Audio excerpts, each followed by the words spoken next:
आय ओम नमो भगवते वासुदेवाय। ओम नमो भगवते वासुदेवाय। नारायणं नमस्कृत्य नरं चैव नरोत्तमं देवीं सरस्वतीं व्यासं ततो जयमुदीरयेत्। नष्टप्रायेषु अभद्रेषु नित्यं भागवत सेवया भगवती उत्तम श्लोके भक्तिर्भवती नैष्ठिकी। परम धर्म जो भागवत धर्म कहलाता है उसके अनुशीलन रूप इस दिव्य कार्यक्रम में आप सभी का स्वागत है। हम श्रीमद् भागवतम और श्रीमद् भागवतम जो परम धर्म भागवत धर्म का निरूपण करने वाला अन्यतम प्रमाण ग्रंथ है, उसके अनुगत हमारे पूर्व आचार्यों के प्रेम भक्ति के स्तर पर प्रतिष्ठित और प्रेम भक्ति से ही प्रसूत अनुभूत उद्गार और उपदेश रूप जो संग्रह है, हम सभी अर्वाचीन साधकों के लिए अति उपादेय है। जिस महावदान्यता जिसके कारण महाप्रभु की महावदान्यता प्रकाशित हुई, उस कृष्ण प्रेम के परम सोपान राधा रानी के चरणों के आश्रय को की प्राप्ति, उसकी उपलब्धि जिस भाव से जिस प्रणाली से उपलब्ध होती है, उस मंजरी भाव उपासना को जीव जगत के लिए जो अति दुर्लभ, जो कभी भी प्रदान नहीं की गई, अनर्पित चरीम, बहुत ही दुर्लभ और पहले कभी भी किसी को प्रदान नहीं की गई, दूसरे युगों में भी उस अति दुर्लभ वस्तु को प्रदान करने के लिए महाप्रभु आए। और विशेष रूप से जो सभी के आकर्षण का परम केंद्र है, भगवान श्री कृष्ण, सभी जीव मात्र वास्तव में भगवान के उस दिव्य संबंध को ही पाना चाहता है, लेकिन विकृत अवस्था के कारण, विस्मृति के कारण खुद से ही अपरिचित है। तो वास्तव में जीव चूंकि नित्य कृष्ण का अंश है, ममैवांशो जीवलोके जीवभूत सनातन है ना। तो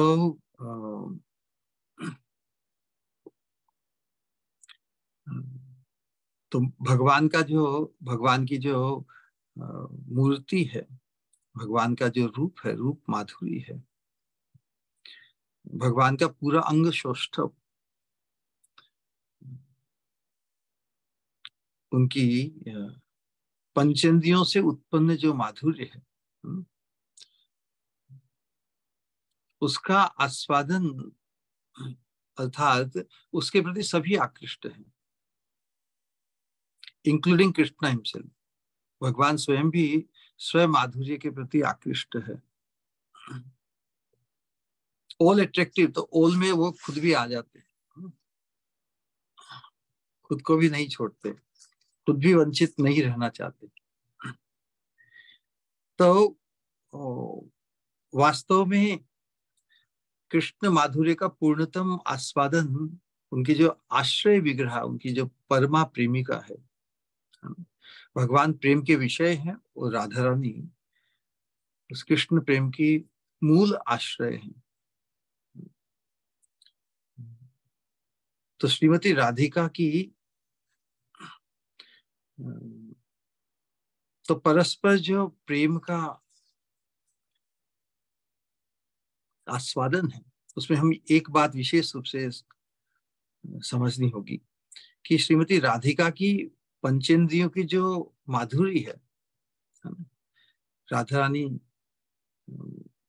नयनों से कटाक्ष, उसकी माधुरी, राधा रानी की वाणी की माधुरी, शब्द स्पर्श रूप रसगंध, राधा रानी के दिव्य अंग की गंध, राधा रानी के स्पर्श का सुख इत्यादि, जो शब्द स्पर्श रूप रस गंध, उसका जो आस्वादन है एक्सक्लूसिवली श्याम के लिए है। परंतु श्याम की पंचेंद्रियों से उत्पन्न जो माधुर्य है उसके लिए तो सभी आकृष्ट है ना, जैसा कि बताया। नाउ समस्या, जब सभी आकृष्ट है तो उसको डिस्ट्रीब्यूट कैसे किया जाए? डिस्ट्रीब्यूट टू ऑल, और यही हमारी स्वामिनी का अभिष्ट है। हमारी स्वामिनी परम उदार है। स्वामिनी का जो मनोभिष्ट है, उसी मनोभिष्ट को पूर्ण करने के लिए ही भगवान श्री कृष्ण ने बीड़ा उठाया, चैतन्य महाप्रभु के रूप में आकर जीव जगत को वो दान देना चाहते हैं जो स्वामिनी का अभिष्ट है। एक सेकंड।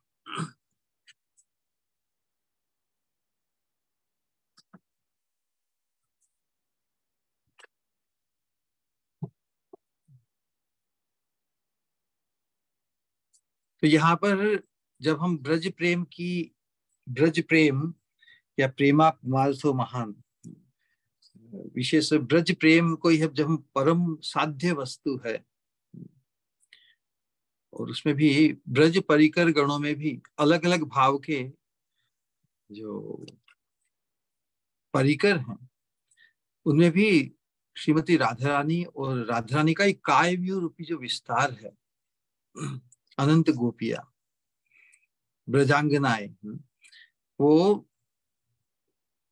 कृष्ण कृपा की या कृष्ण संबंध या कृष्ण के साथ व्यवहार की दृष्टि से कृष्ण प्रेम की सर्वोत्कृष्ट आश्रय एवं पात्री है। कृष्ण कृपा की सर्वोच्च पात्री कौन है? श्रीमती राधा रानी एवं गोपिया। तो इस प्रकार का जो स्मरण, इस प्रकार का हमारा चिंतन ब्रज गोपियों की, मतलब जिनका इतना बड़ा सब सर्वश्रेष्ठ सौभाग्य है, सर्वश्रेष्ठ सौभाग्य को जो प्राप्त है, कौन है वो? राधा रानी और गोपिया। राधा रानी इसलिए परमा गोपी कहलाती है। तो ब्रजलीला का जो हमारा जो स्मरण है इस मंजरी भाव की उपासना में, वो ब्रज गोपियों की अनुगत्यमय सेवा में ही है।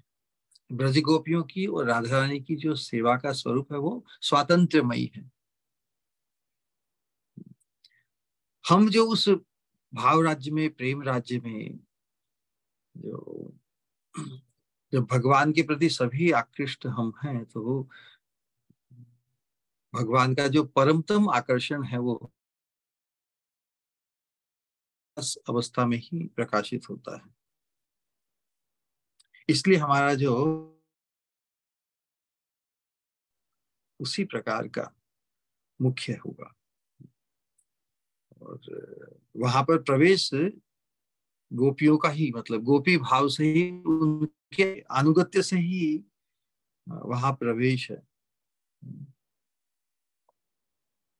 भगवान ही एकमात्र भोक्ता है, इस बात को हमें समझना होगा। भगवान भगवत गीता में ये बात कहते भी हैं, इसको बार बार हम कितनी बार श्रवण किया है, समझा है, अप्रिशिएट भी किया है, फिर भी जब भगवान ही एकमात्र भोक्तारम यज्ञ तपसाम, फिर भी हमारा जो भोक्ता भाव है वह भी तो बना रहता है ना, अभ्यास के वश। तो एक ये समझ कि भगवान ही एकमात्र भोक्ता है, एकमात्र recipient of seva. Krishna is the only recipient of seva, भोक्ता है। और Shrimati Radha Rani is the only render of seva. Radha रानी ही केवल सेवा करती है। अनयाराधितो नूनम भगवान हरि ईश्वर है। भगवान की सेवा पूर्ण रूप से या एकमात्र राधा रानी ही करती है। राधा रानी द्वारा स्वीकृत होकर, राधा रानी द्वारा अनुमोदित होकर ही कृष्ण कुछ स्वीकार करते हैं, यही परम सत्य है। बाकी सब है केवल, हाँ, उसका ही विस्तार है, उसके ही लिए उस फैसिलिटेशन है। इसलिए हमारी सेवा की स्वीकृति भी श्रीमती राधा रानी के अनुगत्य से ही है, अन्यथा नहीं। हम स्वतंत्र स्वतंत्र रूप से कृष्ण को नहीं प्राप्त कर सकते। कृष्ण को पाकर भी, रस सिंधु को पाकर भी उसका बिंदु का स्पर्श ही कर पाएंगे। तो इस कितना बड़ा अंडर अचीविंग होगा ना, अंडर परफॉर्मिंग होगा, अंडर अचीविंग होगा। हमारे हमारा जो पोटेंशियल है उसको हमने आज तक नहीं पहचाना, धर्म को अंगीकार करके भी। भगवान हमें जब देना ही चाहते हैं किसी चीज को, तो कण क्यों देंगे, पूरा का पूरा का सागर ही देंगे ना। तो उस रहस्य को समझना है, उस रहस्य का उद्घाटन भगवान श्री चैतन्य महाप्रभु ने किया, जो राधा रानी चाहती है। तो इसलिए फंडामेंटल चीज यही है कि सबॉर्डिनेशन, हमारा इस सबॉर्डिनेशन को एक्नॉलेज करना होगा। Only by acknowledgement of our subordination to Shrimati Radha Rani और उनका काव्य विस्तार गोपियां, है ना, वी परफॉर्म कृष्ण सेवा, हमारा कृष्ण भजन, कृष्ण सेवा, उनके सबॉर्डिनेशन, जिनकी सेवा से भगवान परम सुखी होते हैं। हम यदि भगवान को सुखी करना चाहें तो सबसे श्रेष्ठ साधन है कि जो भगवान को परम सुखी करते हैं, कर रहे हैं, उनके अनुगत्य में हम अपने आप को न्यौछावर कर दें, है ना। क्योंकि हमारी सेवा कभी भी इंडिपेंडेंट, उनसे स्वतंत्र रूप में नहीं है, अनुगत्य में ही है ये हमारा। लेकिन जहां तक, जब जब पुरुष भाव जब तक व्याप्त रहता है, पुरुष भाव का आवेश हमारे जीवन में रहता है, पुरुष देह में और स्त्री देह में भोग्य भाव, ये दोनों ही बाधक है जिस भाव को हम पाना चाहते हैं, मंजरी भाव या सेविका का भाव। तो हमारा जो मंजरी रूप है, युगल की सेविका के रूप, वो हमारे स्वरूप के अनुरूप है ना, वो शाश्वत है रूप। हमारा यदि स्वरूप शाश्वत है, नित्य स्वरूप के अनुरूप जो हमारा रूप है वो भी शाश्वत है। इसलिए जड़ शरीर वो दिखने में कितना ही सुंदर, स्वस्थ इत्यादि हो, उसके द्वारा भोग का आवेश हमारा जब तक निर्मूल नहीं होता, क्योंकि हम अपना यथार्थ परिचय आज तक नहीं पा पाए हैं, है ना?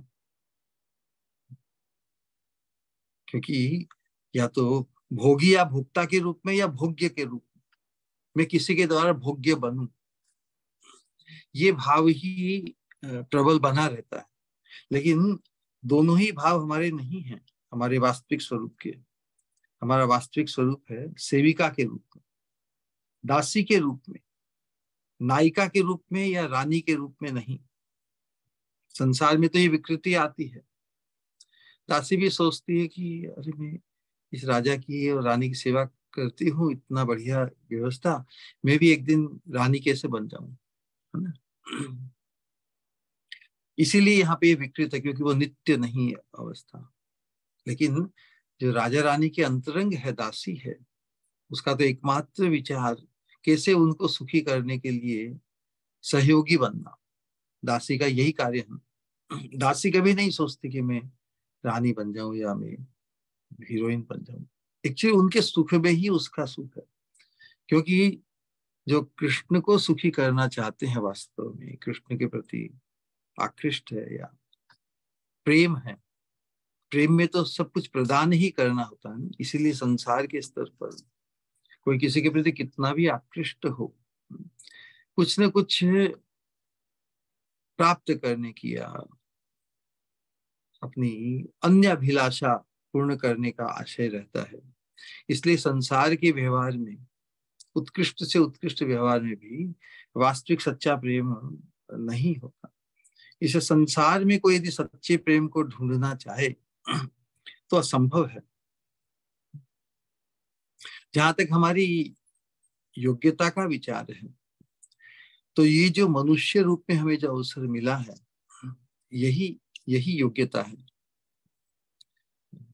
अयोग्य पुरुषो नास्ति। कोई भी मनुष्य जिस सत्संग और जो जो यहाँ पे प्रस्तुत किया जा रहा है, उससे लाभान्वित होने में कोई भी अयोग्य नहीं है। मनुष्य मात्र होना ही उसकी योग्यता है। लेकिन उस योग्यता को उजागर कैसे होता है? तो कहते योजकस तत्र दुर्लभम। जिस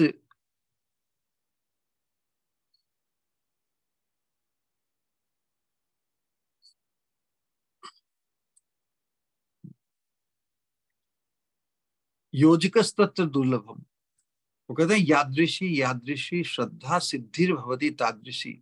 हम इस मार्ग में यदि सिद्धि और शीघ्र सफलता प्राप्त करना चाहते हैं, तो वास्तव में वो सफलता हमारी श्रद्धा के अनुरूप होगी। और श्रद्धा सत्पुरुष में हम जिस भाव से संपन्न होना चाहते हैं, उस भाव से विभावित सत्पुरुष के प्रति यदि कोई ऐसे महत् पुरुष उनके अनुगत्य में आने से मंजरी भाव या रूप का एहसास किसी महत् पुरुष में हो, तो उससे क्या होगा? उसके प्रभाव से अपने शाश्वत रूप के अनुरूप जो हमारा रूप है, उसकी भी लालसा हृदय में जागृत हो जाएगी। वो कहते हैं ना कि इट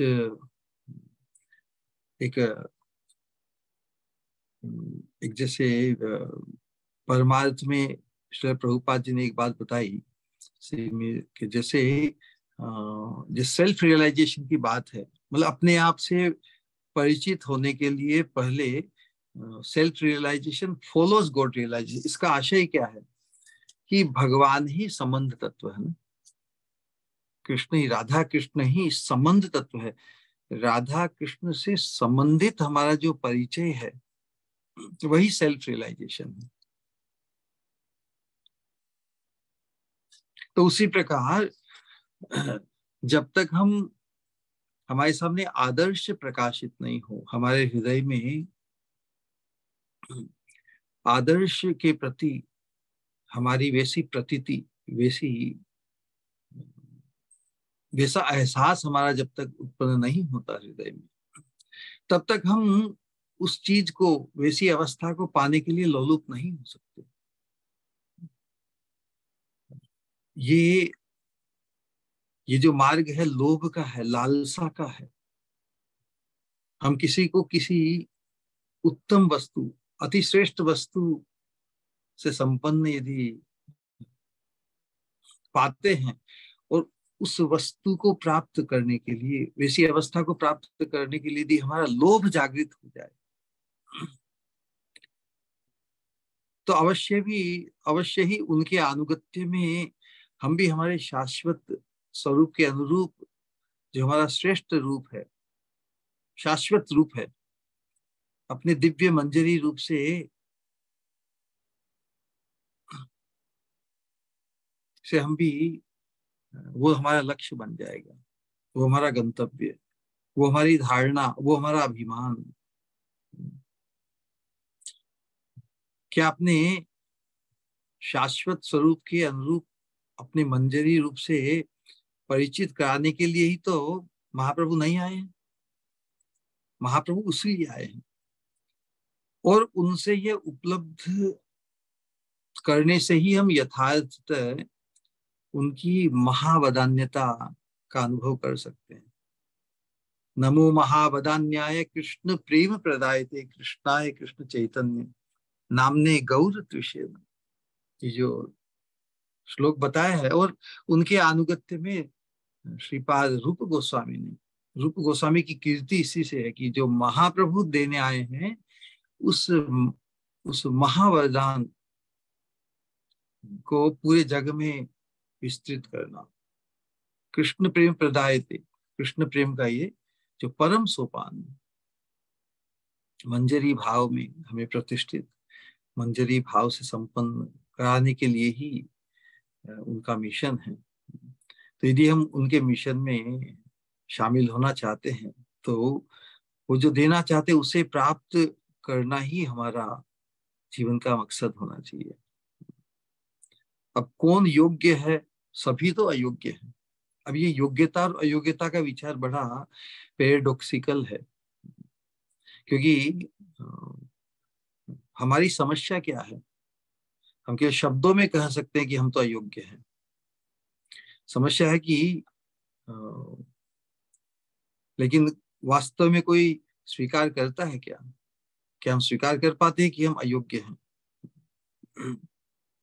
हर व्यक्ति अपने आप को योग्य ही मानता है, और यही हमारी वास्तव में समस्या है। क्योंकि वास्तव में जो ये एक्नॉलेज करे कि वह अयोग्य बना हुआ है। योग्यता तो मनुष्य देह प्राप्त करने से ही है, और अपनी योग्यता का आवेश हम बद्ध अवस्था में भी रजोगुण, तमोगुण, सत्वगुण जहां भी अवस्थित है, हर व्यक्ति अपने आप को योग्य ही मानता है। लेकिन उसे उसकी योग्यता से जो जिस क्षमता को प्राप्त करना, जिस पोटेंशियल है, उससे वो परिचित नहीं होने से वह कर्मणा मनसा वाचा अयोग्य ही बना रहता है। जिस स्तर पर है उसी स्तर पर अपने आप को योग्य मान लेते हैं। लेकिन जिस जिस योग्यता, जिस पोटेंशियल को हमें मनुष्य योनि में प्राप्त हुआ है, उसके अनुरूप हमारी उपलब्धि नहीं है। उस दृष्टि से हम अयोग्य ही बने हुए हैं। लेकिन उसे योग्य बनाया जा सकता है, मनुष्य मात्र को योग्य बनाया जा सकता है। लेकिन जो महामूर्ख चतुर लोग होते हैं ना प्राय संसार में, वो खुद को बस अयोग्य मान लेंगे, अयोग्य कह लेंगे कि हम तो अयोग्य हैं। क्योंकि अयोग्य मान लेने से फिर और कुछ करना नहीं पड़ेगा, क्योंकि यदि कोई व्यक्ति योग्य हो तो उसे तो परफॉर्म करना पड़ेगा ना। तो महामूर्ख व्यक्ति या चतुर व्यक्ति सोचते कि हम, भाई हमसे ये नहीं होगा, हम तो अयोग्य हैं। खुद को अयोग्य केवल कहकर, मानकर खुद को ही वंचित कर देता है जीव। शास्त्र कहते अयोग्य पुरुषो नास्ति, कोई भी मनुष्य अयोग्य नहीं है। यही तो जानना है कि मैं योग्य हो सकता हूँ। इस चीज का आनंद, इस चीज का उत्साह होना चाहिए कि पोटेंशियली कोई भी मनुष्य है इस दिव्य भाव को प्राप्त करने के लिए, दिव्य भाव में प्रतिष्ठित होने के लिए योग्य है। क्योंकि ये जो योग्यता है मनुष्य रूप में हम सभी में इनबिल्ट है, इनबिल्ट है वास्तव में। इसे ही पहचानना है। कोई भी मॉडिफिकेशन मनुष्य मात्र में संभव है। मनुष्य की जो हमारे जो पूर्व कर्मों के परिणाम बस जो वर्तमान जीवन में हमारा जो प्रारब्ध है, उससे कुछ फर्क नहीं पड़ता। जहां तक पारमार्थिक उपलब्धि की बात है,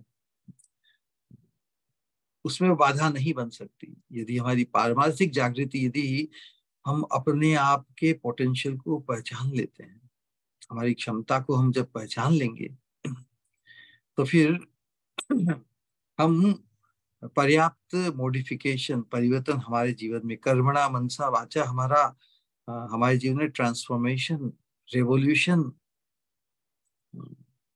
हमारी इंद्रियों की वृत्ति में, हमारी वाणी में, हमारे चिंतन में। तो फिर हम भोक्ता होने का या भोग्य होने का आग्रह नहीं करेंगे। हम तो श्रीमती की दासी हैं। इस ये अभिमान, एकमात्र यही परिचय। भक्ति विनोद ठाकुर कहते हैं, राधिका रे दासी यदि है अभिमान। जिस साधन को हम अनंत जन्मों में सिद्ध नहीं कर सके, उसे सिद्ध कराने के लिए महाप्रभु और उनके अनुगत्य को प्राप्त हमारे जो षड गोस्वामी और उनकी जो शुद्ध भक्तों की इसी भाव में प्रतिष्ठित जो परंपरा है, वो हमारी इस ढकी हुई योग्यता को कैसे ढक गई है। ये योग्यता अनेक प्रकार के असत आवेशों से। असत आवेशों में अब हम अपने आप को योग्य मानते हैं। जो शाश्वत आवेश, जो हमारे शाश्वत स्वरूप के अनुरूप है, वो शाश्वत आवेश वो जागृत नहीं हुआ, वो ढक गया है। तो उसे उजागर करने के लिए तो ये दिव्य सत्संग है। वेद शास्त्र कहते हैं, युवा एतद अक्षरम गार्गी अविदित्वा अस्माद लोकात प्रैति से कृपण है। हम अनंत जन्मों से कृपण रह गए, अपने आप को योग्य मानकर, योग्य मान लिया। जैसे भी हमारी अवस्था त्रिगुणात्मक जगत में हम अपने आप को चतुर योग्य मानते हैं, वो जो रियल योग्यता उसे अर्जित करने में अपने आप को पीछे हट कर देते कि हम तो योग्य नहीं है। जैसे लोग कटा देते, ओ आई एम अनक्वालिफाइड। वास्तव में हम ये भूल इस जीवन में नहीं करेंगे। हम कृपण बने नहीं रहेंगे। कृपणता भौतिक जगत की उपलब्धि के रूप में वो गौण है। मुख्य कृपणता तो पारमार्थिक जागृति का अभाव है। और मनुष्य मात्र में वो संभव है, तो कोई भी व्यक्ति उस दृष्टिकोण से अपने आप को कृपण नहीं माने। कृपणता का, क्योंकि जिसके जीवन में ये लोभ जागृत हो गया, श्रेष्ठ वस्तु, श्रेष्ठ सोपान, भगवान का चिन्मय धाम, उसको जिसने गंतव्य बना लिया, क्या उसे संसार की कोई अवस्था, कोई परिस्थिति उसे रोक सकती है? नहीं रोक सकती। तो यहाँ पर वर्तमान में हम जो प्रबोधानंद सरस्वती प्रभुपाद की जो राधा रस सुधा निधि का जो पान कर रहे हैं, तो उसमें हमें उनके चरणाश्रित होने की जो बात है, हम स्वरूप है राधा रानी जो कृष्ण की परमा प्रेमिका है ना, परम प्रेमी। तो स्वरूप है परम भागवत तो हमारी स्वामिनी ही है ना। उस दृष्टिकोण से राधा रानी स्वयं भगवान होते हुए भी इन डिस्पोजिशन वो परम भागवत है, परम सेविका, परम भागवत ना, जो भगवान की, जिनका भगवान के प्रति परम प्रेम है। तो पिछले सत्संग के अंतर्गत हमने राधा रानी की महिमा का गान किया ना। राधा रानी की महिमा के गान में कैसी है कि जो जीव मात्र का जीवन का परम सार है, सर्वार्थ सार क्या है? भगवत प्रेम, कृष्ण प्रेम। उसकी भी वो रसवर्षिणी है। राधा रानी के चरणों का जो आश्रय है, राधा के चरणों के आश्रय से जिस कृष्ण प्रेम कहने का तात्पर्य है कृष्ण माधुर्य का आस्वादन, जिसका पूर्णतम आस्वादन राधा रानी करती है। और राधा रानी परम उदार होने के कारण अपने भाव को ही जब भगवान द्वारा अंगीकृत हुआ, तो चैतन्य महाप्रभु के रूप में हमें उस कृष्ण माधुर्य के आस्वादन की जो योग्यता है, संभावना, उसमें हमें निपुण वो प्रदान करना चाहती है। तो राधा रानी की जो कृपा दृष्टि है उसकी महिमा का गान हुआ था कि तो राधा रानी की जो राधा रानी का जो कि प्रेम की माधुरी और भगवान का रस माधुर्य, दोनों का जो मिलन, दोनों के सहयोग से ही कृष्ण प्रेम की कृष्ण प्रेम इतने अधिक माधुर्यता को प्राप्त करता है। रस माधुर्य और प्रेम माधुर्य दोनों का संगम, उसके कारण ही जो कृष्ण प्रेम है परम मधुर बन जाता है। इसलिए राधा रानी कोई वृंदावन की मूर्तिमयी माधुरी, राधा रानी के आश्रय के बिना, राधा रानी के संबंध के बिना हम कृष्ण माधुरी की जो कृष्ण माधुरी का जो प्राचुर्य है, जो गहन, जो अथाह है, उससे हम परिचित नहीं हो पाएंगे। कहने का तात्पर्य है राधा रानी के आश्रित होकर ही हम कृष्ण माधुर्य का आस्वादन कर सकते हैं, जो हमारे जीवन का परम लक्ष्य है। तो इसीलिए हम इस राधा रानी के चरणों के आश्रय रूपी इस मंजरी भाव की का जो हमारा लक्ष्य है, प्रयोजन है, उसमें हम जो आवश्यक बातें समझनी है उसको हम महत् पुरुषों के चरणाश्रित होकर समझने का प्रयत्न करेंगे। शिव जी भी अपनी पत्नी शिवे को उपदेश देते हैं कि गौर तेजो विना यस्तु श्याम तेज समर्चयेत। गौर तेजो विना यस्तु श्याम तेज, श्याम तेज है श्याम सुंदर, गौर तेज मतलब राधा रानी। जपेद्वा ध्यायते वापि स भवेत पातकी शिवे। अपनी पत्नी को कह रहे हैं संबोधित करते हुए कि जो लोग राधा रानी को छोड़कर श्री कृष्ण का ध्यान, जप, अर्चन आदि करते हैं वे पापी बने रहते हैं। इसलिए कृष्ण प्रेम का रस वर्षन यदि हम अनुभव करना चाहते हैं तो उसका प्राण क्या है? राधा रानी के चरणों में प्रेम। राधा रानी के चरणों में हमारा प्रेम जितने प्रमाण में, और उस राधा रानी के चरणों में प्रेम को, प्रेम प्राप्त करने का जो साधन है कि राधा रानी के चरणों का प्रेम लेकर जो आए हैं चैतन्य महाप्रभु। इसीलिए यथा यथा गौर पदार विंदे विंदेत भक्तिम कृत पुण्य राशि तथा तथोत्सर्पति हृदय अकस्मात राधा पदाम भोज सुधाम्बु राशि। तो जितने प्रमाण में हमारा चैतन्य महाप्रभु के चरणों में भक्ति हम निवेशित करेंगे, हमारा जो साधन भजन है कृत पुण्य राशि, अर्थात जो इस शुद्ध प्रेम भक्ति की साधना में जो संलग्न है, उनका जितने प्रमाण में चैतन्य महाप्रभु के चरणों में भक्ति भाव बढ़ेगा, उतने ही प्रमाण में राधा रानी के चरणारविंद की सेवा के माधुर्य के आस्वादन की लालसा जागृत हो जाएगी। तो राधा रानी के इस प्रकार की कृपा दृष्टि की महिमा को नमस्कार के रूप में प्रभुपाद ने, प्रबोधानंद सरस्वती प्रभुपाद ने इसका निरूपण किया।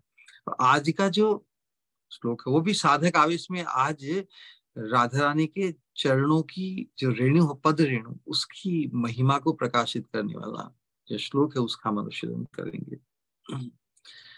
तो यो ब्रह्म रुद्र शुक नारद भीष्म मुख्यै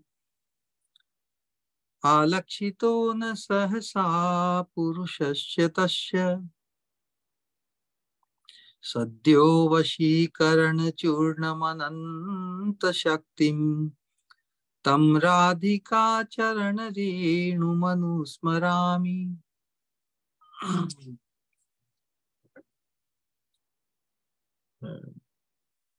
यो ब्रह्म रुद्र शुक नारद भीष्म मुख्य, ऐसे ये द्वादश महाजनों के अंतर्गत आते हैं ना सभी। स्वयंभू, नारद, शंभु, कुमार, कपिलो मुख, सभी जो महाजन हैं, जो भगवत तत्व विज्ञान की अथॉरिटीज है श्रीमद् भागवतम के द्वारा, यमराज जी ने इस बात को स्थापित किया। यमराज की अथॉरिटी को कौन नहीं मानते बताओ? कोई है ऐसा जो यमराज से पंगा ले सकते हैं? यमराज की अथॉरिटी तो सबको माननी पड़ेगी। तो यमराज ही इन द्वादश जो अथॉरिटीज है उसी का स्मरण करते हुए प्रबोधानंद सरस्वती ठाकुर कह रहे हैं कि ब्रह्मा, महादेव, शुक, नारद, भीष्म इत्यादि जो महाभागवत गण भी, जिनका साक्षात्कार आलक्षित तो न सहसा पुरुष, जिन भगवान का, जिन पुरुष का साक्षात्कार लाभ करने में सहसा समर्थ नहीं होते, उनके लिए भी बड़ा दुर्लभ है, इजी नहीं है उनके लिए। सहसा न सहसा पुरुष आलक्षित, आलक्षित मतलब लाभ करने में, साक्षात्कार करने में, लक्ष्य करने में। सद्यो वशीकरण, जो इतने दुर्लभ भगवान श्री कृष्ण हैं, उनको वशीभूत करने में जो चूर्ण रूप है, सद्यो वशीकरण चूर्णम अनंतम शक्ति, इतनी अनंत शक्ति संपन्न, अनंत शक्ति संपन्न सिद्ध वशीपुर, ऐसे महत्पुरुष जिनके द्वारा भी लक्ष्य करना, जिनका साक्षात्कार करना बड़ा दुर्लभ है, ऐसे महत्पुरुषों के द्वारा भी, ऐसे परम समर्थ पुरुषों के द्वारा भी जो दुर्लभ है, ऐसे अति दुर्लभ भगवान श्री कृष्ण, जिनके चरणों की रज को प्राप्त करने के लिए लोलुप रहते हैं, या जिनके चरणों की रज के प्रति जो आकर्षण है वो उन्हें वशीभूत किए रहता है, जिनके चरणों के अनुगत्य, आश्रय, सेवा को जो प्राप्त करना चाहते, उन राधा रानी के चरणों की रेणु की महिमा का क्या बखान किया जाए। तो वैसी चरण रेणु राधा रानी की, उस पद रेणु को मैं सदा स्मरण करता हूँ। कितना अद्भुत भाव है। तो पिछले श्लोक में जो राधा रानी के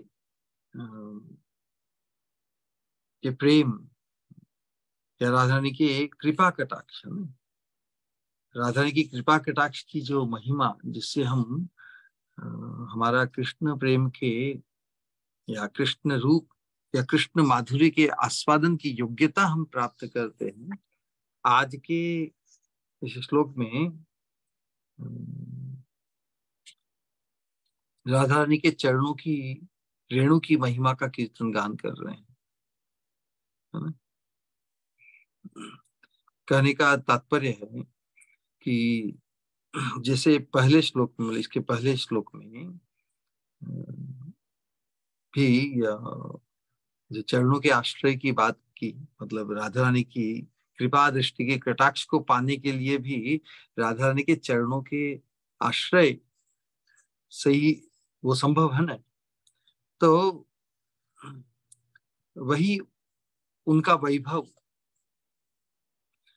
आज उस पद रेणु की जो महिमा की पराकाष्ठा, असाधारण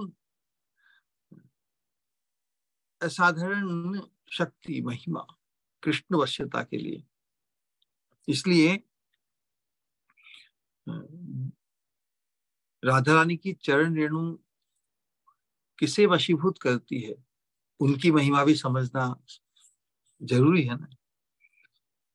राधा रानी की पद रेणु के प्रभाव से जिनकी सद्य वश्यता, बिल्कुल सद्य मतलब इमीडिएट, इमीडिएट ही वशीभूत हो जाते हैं राधा रानी के प्रति, वो अति दुर्लभ, श्याम सुंदर, अति दुर्लभ किनके लिए? महत पुरुषों के लिए भी।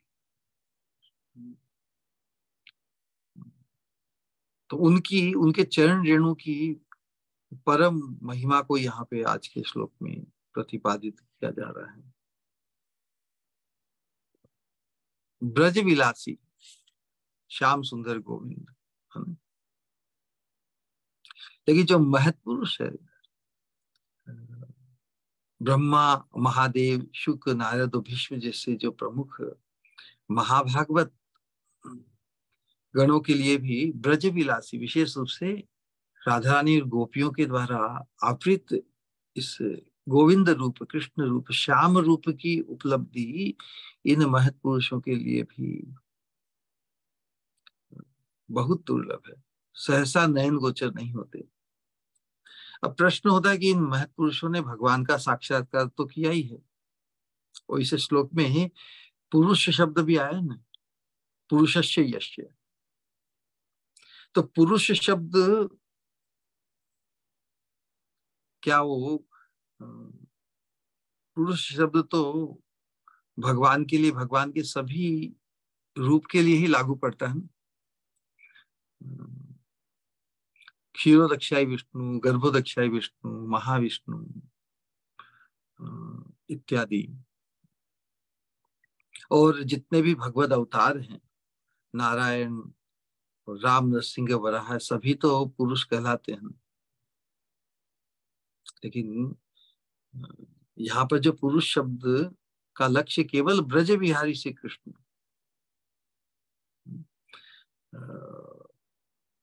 क्योंकि राधा रानी के चरणों के आश्रय से या राधा रानी के चरणों के स्पर्श से ब्रज प्रेम की ही प्राप्ति होती है। ब्रज प्रेम की ही प्राप्ति हमारा लक्ष्य है। उस ब्रज प्रेम से कौन अभिष्ट है? ब्रज विहारी, जो ब्रज में विहार करते हैं, जो गोविंद रूप में बंसी बजाते हुए, तो ब्रज विहारी श्री कृष्ण ही प्राप्त होते हैं। अन्य किसी भगवत स्वरूप का उल्लेख यहाँ प्रासंगिक नहीं माना जाएगा ना। इसलिए पुरुष कहने में भी इस ब्रज की उपासना में गोविंद रूप है। श्रीय कांत, कांत परम पुरुष है, तो यहाँ भी परम पुरुष रूप में आया, तो वो कांत कौन है? कृष्ण रूप ही है। कल्पतरव, तो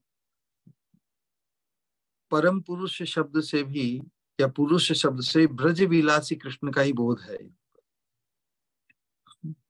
क्योंकि राधा राधा रानी और बाकी सब गोपियों या कांताओं का विहार किनके साथ है?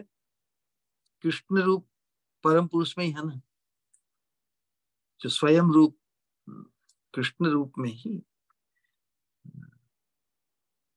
इसलिए यही अभिप्राय, इसी अभिप्राय को यहाँ व्यक्त किया है। वैसे हम भगवान की श्रीमद् भागवतम में लीला के अंतर्गत देखते हैं कि भगवान की जो बाल लीला है, बाल्य लीलाएं या पौगंड लीलाएं, उसके अंतर्गत ब्रह्मा, शिव आदि इन महत् पुरुषों का संग, सानिध्य, दर्शन प्राप्त हुआ, व्यवहार हुआ। उस अवस्था में जो लीला परायण भगवान श्री कृष्ण है, कदाचित वो दिख दिख जाते हैं उनको ना। शिव जी भी नंदगांव में भगवान कृष्ण के दर्शन करने के लिए गए ना, नंदीश्वर महादेव बनकर वहां पे विराजमान है। ब्रह्मा जी ने भी बाल्य लीलाओं में भगवान के साथ खिलवाड़ किया इत्यादि श्रीमद् भागवत में हम देखते हैं। लेकिन महाभागवती हमारी स्वामी श्रीमती राधा रानी और उसी भाव से आपन ब्रज गोपियों की, ब्रज गोपियों के साथ जो अति रहस्यमय विलास परायण जो परम पुरुष श्री गोविंद है, उन श्री कृष्ण के दर्शन में उनकी योग्यता नहीं है ना। तो जो पुरुषाभिमानी कोई सिद्ध भी हो जाए या साधक के लिए भी सर्वथा दुर्लक्ष्य है। अपना पुरुष अभिमान का तो त्याग नहीं कर सके जब तक कोई सिद्ध भी हो जाए, अर्थात सिद्ध होने का तात्पर्य संसार के आवेश से तो मुक्त हो गया, लेकिन उस आनुगत्य को प्राप्त नहीं कर सका। पुरुषाभिमान उसके लिए अनुगत्य को प्राप्त कर, इसलिए उनके लिए भी, महत् पुरुषों के लिए भी ब्रज लीला में जो राधा रानी और गोपियों के साथ संग जो भगवान का विलास है, उस परिवेश, उस माहौल, उस दर्शन को प्राप्त करना बड़ा मुश्किल है। शास्त्र चेतन चेतामणि ने कहा कि सबे एक सखी गणित यह अधिकार। वास्तव में राधा रानी के चरणों के आश्रय की जो दुर्लभता है उसको हमें समझना होगा। राधा कृष्ण लीला ए अति गूढ़तर, ये कॉन्टेम्पलेशन, इसको हमारे सिस्टम में लाना होगा। राधा कृष्ण लीला ए अति गूढ़तर, दास्य वात्सल्यादि भावे ना है गोचर। दूसरे भाव के साधकों से, दास्य सख्य वात्सल्य भाव के साधकों के लिए गोचर नहीं हो सकता। राधा कृष्ण की लीला, लीला राज्य में, उस माहौल में, वहां पर प्रवेश अन्य किसी भाव से नहीं है। सबे एक सखी गणेर यह अधिकार, केवल सखियों का ही वहां पर अधिकार है और सखियों से ही उस लीला का विस्तार है। सखी बिनु ए लीला पुष्टि नहीं है। सखियों की सहायता से ही ये लीला पुष्ट होती है। सखी लीला विस्तारिया सखी आस्वादय। इस लीला का विस्तार सखियों के माध्यम से होता है।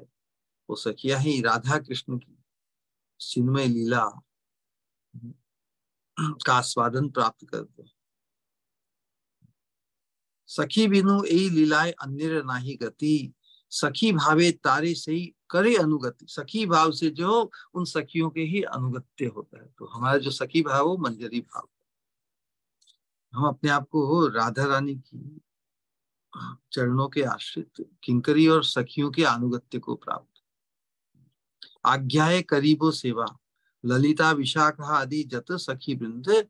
आज्ञाए करीबो सेवा, चरणार विंद, अपने स्वरूप के अनुरूप हमारे इस गोपी भाव, हमारा जो गोपी भाव बद्ध जीवों के लिए वो मंजरी भाव ही है। अनुगत्य धर्म, सखी भावे तारे जय करे अनुगति। राधा कृष्ण कुंज सेवा, साध्य से ही पाए, उस साध्य को वही प्राप्त करेगा जो सखी भाव, मंजरी भाव में प्रतिष्ठित होकर सखियों के अनुगत्य में जो रहना चाहेगा, अनुगत्य में जो अपने आप को मानेगा। से ही साध्य पाई त्यार नाही का उपाय, और दूसरा कोई उपाय नहीं है। तो दूसरी साधनाओं के माध्यम से भी इस भाव राज्य में प्रवेश नहीं है। तो इसीलिए ब्रज की जो उपासना है वास्तव में वो विशुद्ध माधुर्य की उपासना है। उस माधुर्य में भी जो दास्य भाव या सख्य भाव, वात्सल्य भाव से भी जो मधुर है, उनका भी प्रवेश नहीं है। इस गोपी भाव या मंजरी भाव, सखी भाव से ही उसमें प्रवेश संभव है। वो सखी भाव अर्थात अनुगत्य भाव, मंजरी भाव अर्थात अनुगत्य भाव। लेकिन जो ऐश्वर्य भाव में भगवान के साथ संबंधित है, तो यहाँ पर जो महत् पुरुष शिव जी, ब्रह्मा आदि जितने भी देवता हैं ना, उनका भगवान के प्रति कैसा संबंध है? ऐश्वर्यमय। तो ऐश्वर्य भाव से यदि माधुर्य के देवता ब्रजराज नंदन के दर्शन प्राप्त नहीं हो सकते। यदि हम कृष्ण को भगवान सर्वेश्वरेश्वर मानते ही वो डिस्टेंस आ जाएगा ना। वो तो माधुर्य के प्रेम के देवता है। प्रेम मूर्ति के रूप में, रस मूर्ति के रूप में जो भगवान के प्रति लोलुप होते हैं, वही तो उनके प्रति लोभान्वित होंगे, उनके प्रति लोभ उत्पन्न होगा। तो इससे कृष्ण प्रेम के या कृष्ण के माधुर्य के प्रति, कृष्ण के सौंदर्य के प्रति, उनकी रूप माधुरी, वेणु माधुरी, लीला माधुरी, प्रेम माधुरी, इनके प्रति आकृष्ट होकर फिर जो कृष्ण प्रेम के आस्पद बने हुए हैं, उस भाव से ही हम उनका दर्शन प्राप्त कर सकते हैं। ऐश्वर्य भाव है ना, ऐश्वर्य भावे या ऐश्वर्य ज्ञान से, ऐश्वर्य ज्ञाने पाए नाही ब्रजेंद्र नंदन। राग भक्ति से ही हमारी जो साधना है, राग भक्ति से ही स्वयं भगवान को प्राप्त कर सकते हैं। स्वयं भगवान का दर्शन ऐश्वर्य भाव से जब तक हम, ऐश्वर्य भाव ही का आवेश है। तो इस प्रकार श्रील प्रभुपाद जी कहते हैं ना कि क्या सिखाया प्रभुपाद जी पूरे विश्व को, कि Krishna is the supreme personality God है। इसको हम भूल गए हैं कि कृष्ण परम भगवान है। लेकिन इस भाव राज्य में, इस मंजरी भाव की उपासना, इस मार्ग में आगे आने के लिए हमें किसी से तो सीखना ही पड़ेगा कि Krishna is not the supreme personality of God. भगवान मानने से तो डिस्टेंस आ जाएगा, फिर हम वैकुंठ गति को ही प्राप्त करेंगे। राग भक्ति से तो ब्रज में हम स्वयं भगवान को पाएंगे। मधुर मूर्ति गोविंद बंसी वदन। विधि भक्ति से पार्षद देह। विधि भक्ति कहने का तात्पर्य यही है कि हम जो जो ऐश्वर्य भाव में ही हम भगवान के दर्शन हमें वैकुंठ में प्राप्त होंगे। विधि भक्ति पार्षद देह वैकुंठ गति, वैकुंठ में जाएगा वो व्यक्ति। तो हम देखते हैं कि ऐश्वर्य भाव के उपासक रहे ना ब्रह्मा, मधुर मूर्ति भगवान को देख कर भी ये तो भगवान है ये जान गए। शिव जी भी ये भगवान है जान गए, उन्हें भगवान ही मान रहे हैं ना, क्योंकि उनका अनुभव अपने नारायण रूप जो ऐश्वर्य भाव में है उनके प्रति है। वो नारायणी मूल नारायण जो सभी अनंत नारायण मूर्ति के भी स्रोत हैं, महानारायण मूल नारायण के रूप में ही उनको जाना ना ब्रह्मा जी ने, महादेव ने भी। तो इसलिए ऐश्वर्य भाव के उपासक होने के कारण उनके लिए भी माधुर्य मूर्ति गोविंद का संग लाभ नहीं हो सका। मैं दर्शन किए फिर बस उनको दर्शन करके भी उनके प्रति भगवत बुद्धि ही प्रबल बनी रही। तो यहाँ पर जो दुर्लभता बताई है उस गोविंद रूप के सानिध्य की है,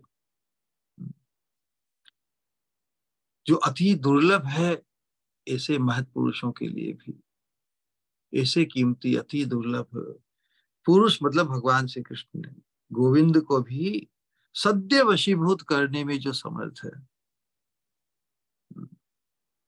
कौन? राधा रानी के चरणों की रेणु।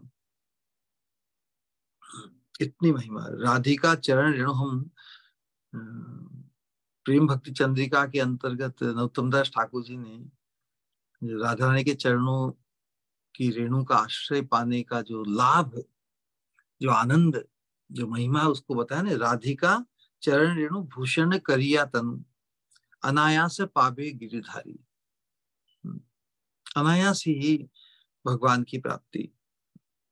राधिका चरणाश्रय जे करे से महाशय।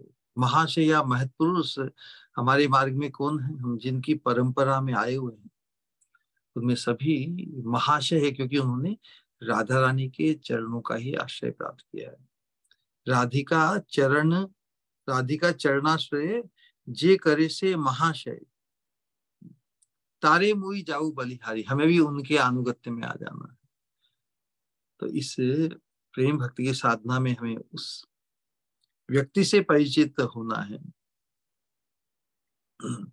जिनका आशय महाशय। महाशय कहने का तात्पर्य है महाआशय। तो महाआशय क्या है? जो राधा रानी के चरणों के आश्रित होने की जिनकी तमन्ना है, राधा रानी के चरणों के आश्रय में जो आना चाहता है, एकांतिक जिसका संकल्प, वही महाशय बन जाता है। महाशय का ये व्युत्पत्ति शब्द का है। महा आशय से जो संपन्न है वही महाशय है। लोक में हम महाशय किसे कहते हैं? बड़ा व्यक्ति है भाई महाशय है। तो महाशय पारमार्थिक जगत में हमारी मार्गी जो महाआशय हृदय की हृदय का जो एस्पिरेशन है कि मुझे राधा रानी के चरणों के आश्रित होना, तो राधा रानी के चरणों के आश्रय में तो वो दासी ही होती है, दासी बनकर ही, है ना। दासी भाव से ही संपन्न होकर कोई राधा रानी के चरणों की रेणु के आश्रय को प्राप्त कर सकता है। वो राधा रानी की चरणों की रेणु अर्थात जो राधा रानी के चरणों के आश्रित हैं। तो ये जो महत्पुरुष महाशय वही है जो राधा रानी के चरणों के आश्रय को प्राप्त है, और हमें भी उनके आश्रय को प्राप्त करना है। तो हम ये तो श्रवण करते आए हैं कि भगवान भक्ति के या प्रेम के वशीभूति होते हैं, तो भक्ति और प्रेम ही एकमात्र साधन है जो भगवान को वशीभूत करते हैं। शास्त्र भी कहते हैं भक्ति वश है पुरुष है, वेदांत सूत्र में। तो प्रेम से ही जब भगवान वशीभूत होते हैं, और प्रेम का भी जो परम सार है, प्रेम भी जब विलसित होकर विस्तार को पाता है, विकार को पाता है, ये विकार भगवत राज्य में तो नहीं है, लेकिन वो भी जो विस्तार को पाता है उसे भी विकृति कहते हैं, उस विकृति को विलास कहते हैं। विकार तो इस भौतिक जगत, कोई उत्तम वस्तु ताजा वस्तु जब बासी हो जाती है, सड़ जाती, तो विकृत हो जाती है। वैसा विकार नहीं भगवत राज्य में, वहां तो प्रेम ही विलसित होते हुए विकृति होना मतलब विस्तार होना, परिवर्तित होना, उसमें कुछ परिवर्तन आना, है ना। तो नई नई निखालसा, नया नया भाव। तो प्रेम ही फिर स्नेह मान प्रणय राग अनुराग भाव महाभाव में जो विलसित होता है, और महाभाव में भी जो मादनाख्य महाभाव, प्रेम का परम सार है। उस प्रेम राज्य में जो प्रेम है वो विलसित होकर महाभाव तक जाता है, परम सार रूप महाभाव जानी, उस महाभाव स्वरूपिणी, महाभाव की ही मूर्ति रूप हमारी स्वामिनी श्रीमती राधा रानी। इसलिए चैतन्य चरितामृत में वर्णन है कि प्रेमेरे परम सार महाभाव जानी, और उस महाभाव की ही साक्षात मूर्ति रूप महाभाव रूपा आमादेर श्रीमती राधा ठाकुर। ये गर्व, ये रोमांच साधक में होना चाहिए कि हमारी स्वामिनी महाभाव की मूर्ति रूप है, उसमें भी मादनाक्य महाभाव जो एक्सक्लूसिव राधा रानी का है। तो उनके चरणों के रज से तो महाभाव जो प्रेम का परमतम सार है वही तो, और प्रेम के वशीभूत भगवान है। तो अब हम कल्पना कर सकते हैं जो प्रेम के परम सार महाभाव और मादनाक्य महाभाव रूप ही जिनका है, उनके प्रति भगवान कृष्ण की वशीभूतता, उसका हम केवल केवल कल्पना कर सकते हैं। उनकी प्रत्येक पद रेणु से जैसे महाभाव रस निष्पन्न हो रहा है, तो फिर कृष्ण के उस चरण रेणु के प्रति भगवान को वश करने की जो अमोघ शक्ति है वो तो स्वतः सिद्ध है। साधक के लिए या जो शुद्ध भक्त है उनके भी प्रेम के अनुपात में भगवान का वशीकरण बताया गया है। तो जब प्रेम के ही परम सारात्पर महाभाव मूर्ति जो राधा रानी है, उनके प्रति भगवान की जो वशीभूतता है उसकी हम केवल कल्पना कर सकते हैं। इसीलिए हमने कहा कि स्वरूपतः परम भागवत श्रीमती राधा रानी है, क्योंकि अपने इस दिव्य सर्वोत्कृष्ट प्रेम की प्रेम के वशीभूत तो श्याम सुंदर को किए रहती है। यही मूल सिद्धांत है। इस सिद्धांत के पीछे भी एक शास्त्र युक्ति भी है। शास्त्र में सुनते हैं ना कि भक्त रज भक्त पद भक्त पद रज की सेवा के बिना हम शुद्ध भक्ति या प्रेम भक्ति को प्राप्त नहीं कर सकते। श्रीमद् भागवत में सर्वत्र ये विचार व्यक्त है ना, मुख्य रूप से प्रहलाद महाराज की शिक्षा में और फिर रघुगण राजा जड़ भारत की शिक्षा में। प्रहलाद महाराज कहते नैषाम मतिस्तावत उरु क्रमांग्री स्पृशति अनर्थापगमो यदर्थ महत महीयसाम पाद रजोभिषेकम निष्किंचनानाम न वृणीत यावत। जब तक शुद्ध भक्त के चरणों की रज से अभिषेक कोई साधक नहीं होता। निष्किंचन निष्किंचन कहने का आशय है कि उसका एकमात्र राधा रानी के चरणों का आश्रय ही, राधा रानी के चरणों का आश्रय ही उसका एकमात्र धन है। ऐसे भाव से जो संपन्न है, तो ऐसे निष्किंचन महाभागवत जनों की चरण रेणु से अभिषिक्त हुए बिना हमारी बुद्धि शुद्ध नहीं होगी। हमारी जो जड़ बुद्धि है वो अनर्थकारी है। हम जितने भी अनर्थ करते हैं या पाप करते हैं, पुण्य करते हैं, बुद्धिपूर्वक ही करते हैं। जिसे शास्त्रों की दृष्टि में पाप किया जाता है, लेकिन जो पापी होता है वो तो बुद्धिपूर्वक वेरी कॉन्शियसली करता है। उसी में उसका आवेश है, उसी में उसका लोभ है। उस असत लोभ असत आवेश से मुक्त तब तक व्यक्ति नहीं होगा जब तक किसी महाभागवत के चरण रेणु से अभिषिक्त नहीं हो। अर्थात महाभागवत के चरणों में कौन है? चरण रेणु जैसे चरणों के आश्रित रहती है ना, तो महाभागवत या महत्पुरुष के अनुगत्य में जो है, महत्पुरुष के चरणाश्रित जो भक्त है, जो साधक है, वही तो उनकी चरण रेणु है। तो जो महत्पुरुष के आश्रय में है, उनकी चरण रेणु बनकर चिपके हुए बड़े आसक्त होकर उनके सानिध्य में आने से, उनके संग में आने से वो कृपा हमें भी मिल जाती है।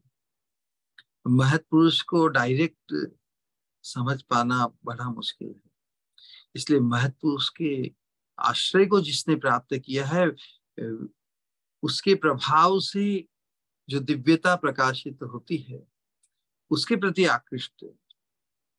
आकर्षण उत्पन्न हो, तो महत्पुरुष की आश्रय को हम सहज प्राप्त कर सकते हैं।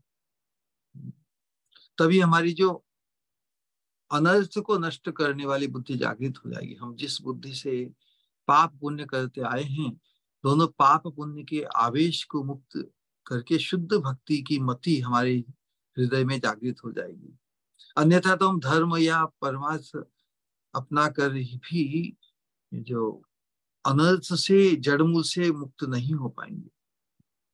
हम केवल साधना के उपक्रम से ही अनर्थों को, अनंत अनर्थ है संस्कार वश वर्तमान जीवन में हमारे जो परिवेश है, हम जिस संस्कार स्वभाव को लेके आए हैं, ये बहुत ही इसकी जो जकड़ और पकड़ बहुत जबरदस्त है। इससे मुक्त होने का एकमात्र साधन उस अनर्थ को मुक्त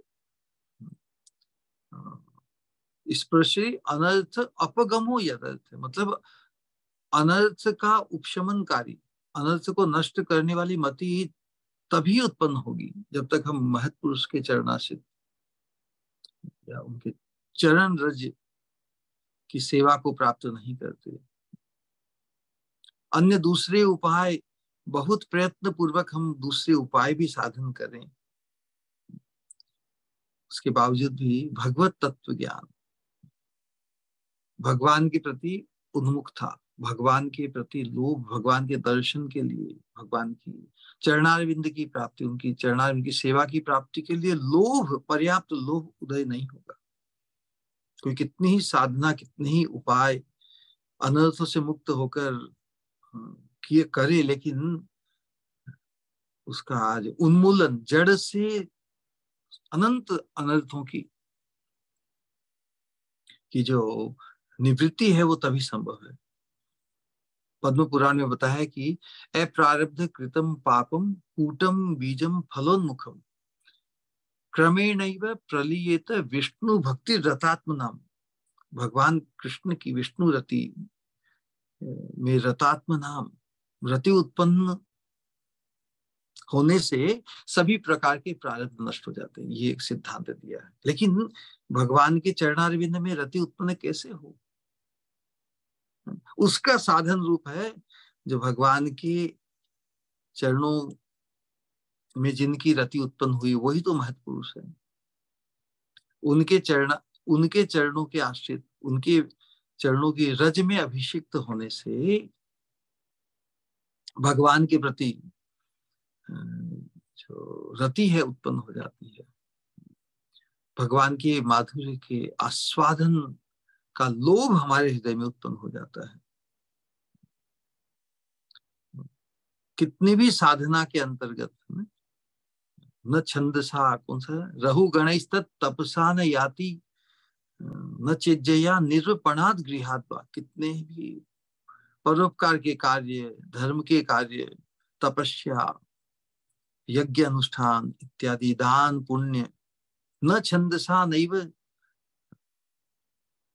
जलाग्नि सूर्य, कठिन तपस्या करके भी, वेदाध्ययन करके भी, बिना महत्पाद रजोभिषेकम, महत्पुरुष के चरणारविंद के आश्रित हुए बिना, उनके चरणों की रज से अभिषिक्त हुए बिना कोई भी भगवत तत्व ज्ञान प्राप्त नहीं कर सकता। तो हम तो विशेष रूप से राधा रानी की ब्रज भक्ति, ब्रज प्रेम भक्ति का, इस कृष्ण प्रेम के परम सोपान जो महाप्रभु देने आए हैं, उसके हम कृपा अधिकारी बनना चाहते हैं। तो हमारे जीवन में भी वैसे महत्पुरुष को हमें पहचानना होगा जो उसी भाव से संपन्न है जिस भाव को हम स्वयं पाना चाहते हैं। इस अनुगत्य धर्म से ही इसकी उपलब्धि संभव है। तो कहने का आशय यह है कि जिसका जितना बड़ा प्रेम है वह उतना ही बड़ा महत्पुरुष। तो यहाँ पे महत्पुरुषों के अंतर्गत भी जिस भाव में जो संपन्न है उसको हमें लक्ष्य करना पड़ेगा। वैसे हम जनरली तो सभी महत्पुरुषों से हम सुनने का हमारा भले अभ्यास हो, लेकिन हम अब उस महत्पुरुष के अनुगत्य को ही लक्ष्य करेंगे, कॉन्सेंट्रेटेड, एकांतिक, जो उस भाव से संपन्न, जिस भाव को हम लक्ष्य करते हैं। तो महत्पुरुषों में भी तारतम्य है, कम अधिकता है, सभी एब्सोल्यूट प्लेटफॉर्म पे हैं, फिर भी हम जिस रस और जिस भाव में आगे बढ़ना चाहते हैं उस भाव में संपन्न प्रतिष्ठित महत्पुरुष को पहचानना होगा, है ना। प्रेम के स्तर में भी अनेक प्रकार हो सकते हैं, लेकिन हम प्रेम के किस भाव में आगे बढ़ना चाहते हैं। तो इस दिव्य सत्संग के माध्यम से हम उस कृष्ण प्रेम के परम सोपान पर पहुंचाने वाले मंजरी भाव में संपन्न राधा रानी के चरणाश्रित मंजरी होने का जो अभिमान है उसे जागृत करने के लिए, उस अपने खुद के परिचय से परिचित कराने वाला ये सत्संग है। इसमें योग्यता अयोग्यता का विचार कहाँ आता है? ये तो हमारा पोटेंशियल है, उस पोटेंशियल को जागृत करने के लिए ही तो ये सत्संग है। तो साधारण साधक भक्तों में, हम जैसे सभी में जो भगवान के प्रति प्रेम है, साधक मतलब भक्त, तो भक्तों में जो प्रेम है उसका परिमाण कितना है? अणुवत है, चार स्तर पर। अणु है और जो सबसे महान है। भगवान के प्रति प्रेम साधकों में, हमारे में अभी वर्तमान अवस्था में कैसा है? अणु। लेकिन यहाँ पर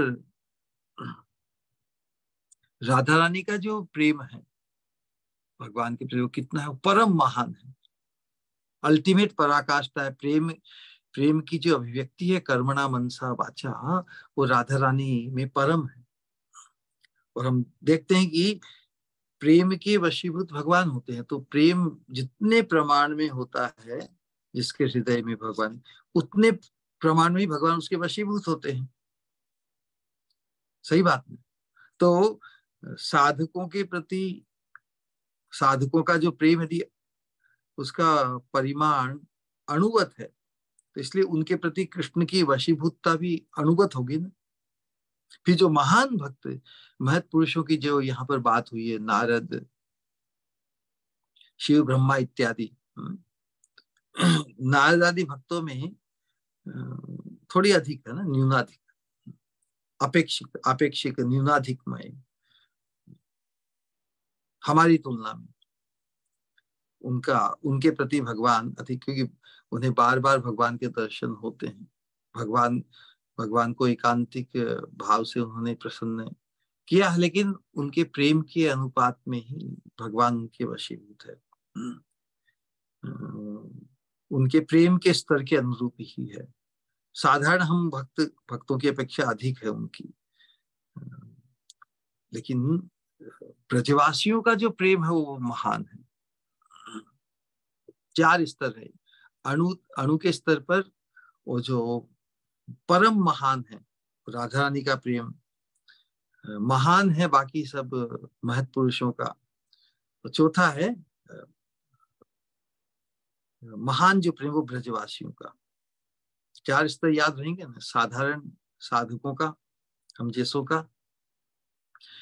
और वो तो राधा रानी का परम महान, महान है ब्रजवासियों का। और जो आपेक्षिक दृष्टि से, तुलनात्मक दृष्टि से महत पुरुषों का हमसे अधिक है, लेकिन ब्रजवासियों का प्रेम महान है, क्योंकि ब्रजवासियों की वशीभूत होकर रहते भगवान, एक कदम भी ब्रज से बाहर नहीं जाते, है ना? एक कदम भी, क्योंकि वो जो जिसके वशीभूत हो जाता है उसी के वहां पे, वहीं पे वो मग्न हो जाता है। सैव यदृग विषय है स्वयं स्थित है, खुद ही वशीभूत होकर उनकी इंद्रियों के विषय बनकर बने रहते हैं। ऐसा सौभाग्य है ब्रजवासियों का। तो भगवान की जो वश्यता वहां पर संपूर्ण है।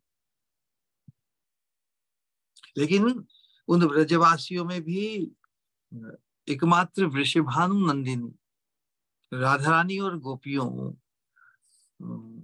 में प्रेम परम महान है। परम महान होने से कृष्ण की जो वशीभूतता भी है वो संपूर्णतम है। ब्रजवासियों में संपूर्ण है, भगवान पूरे ब्रजवासियों के वशीभूत है।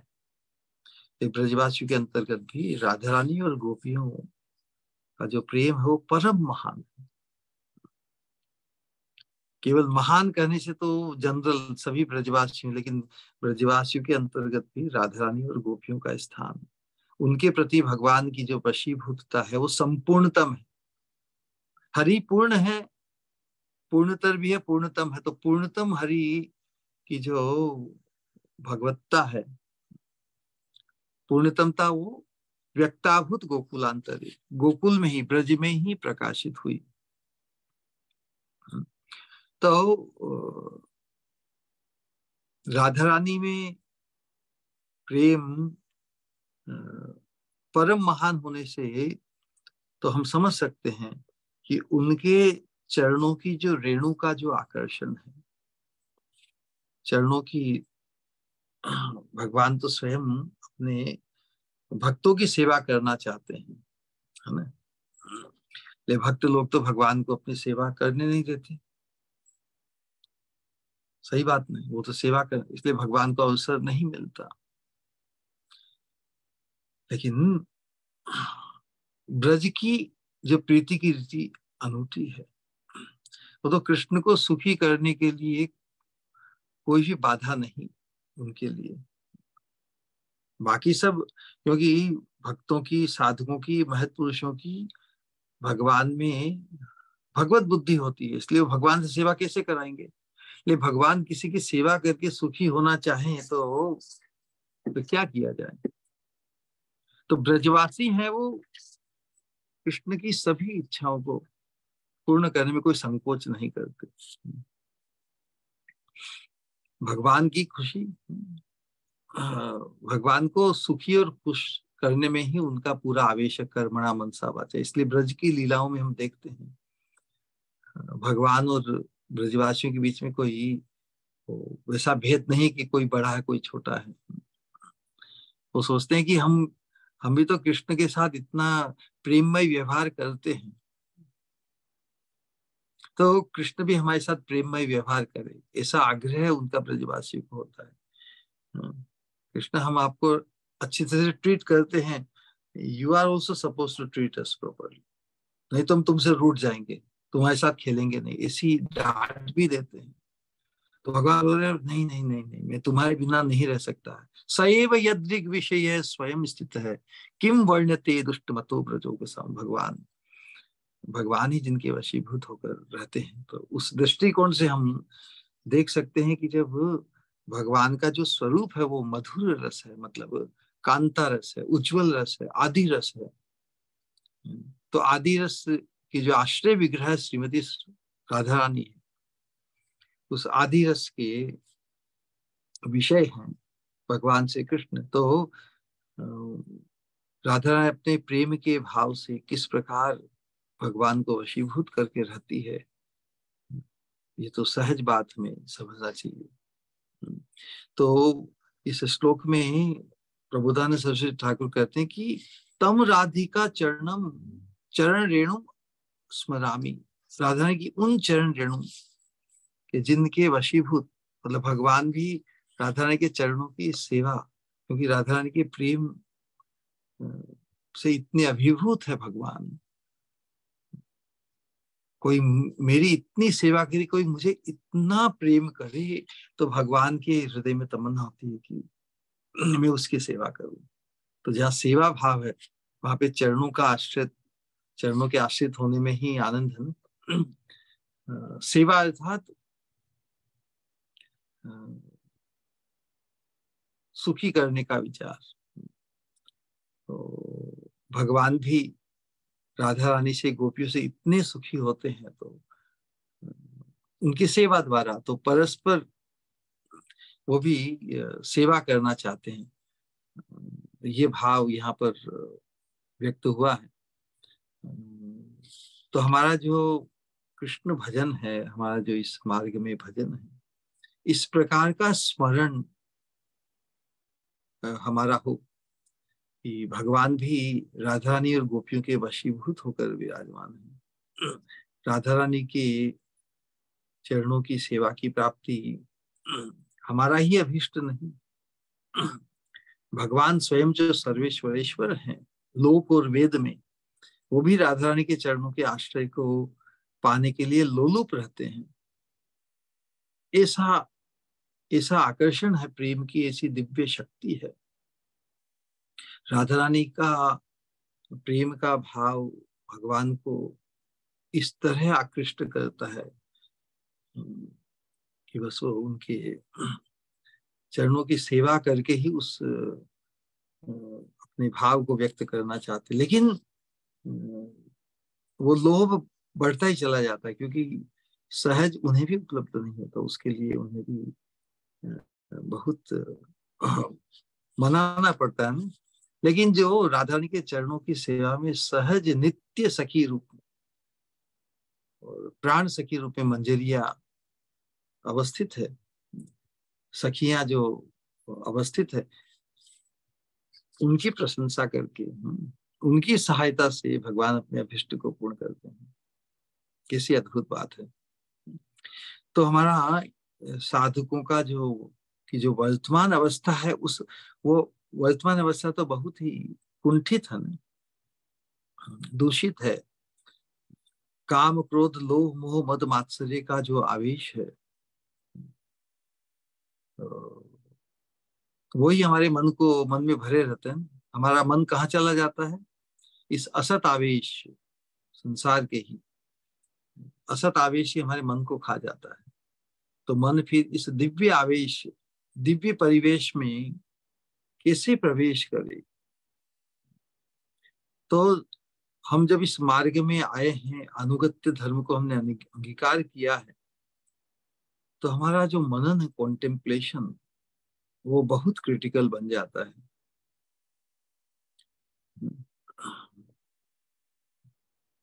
राधा कृष्ण की लीला का स्मरण ही स्मृति का सार है।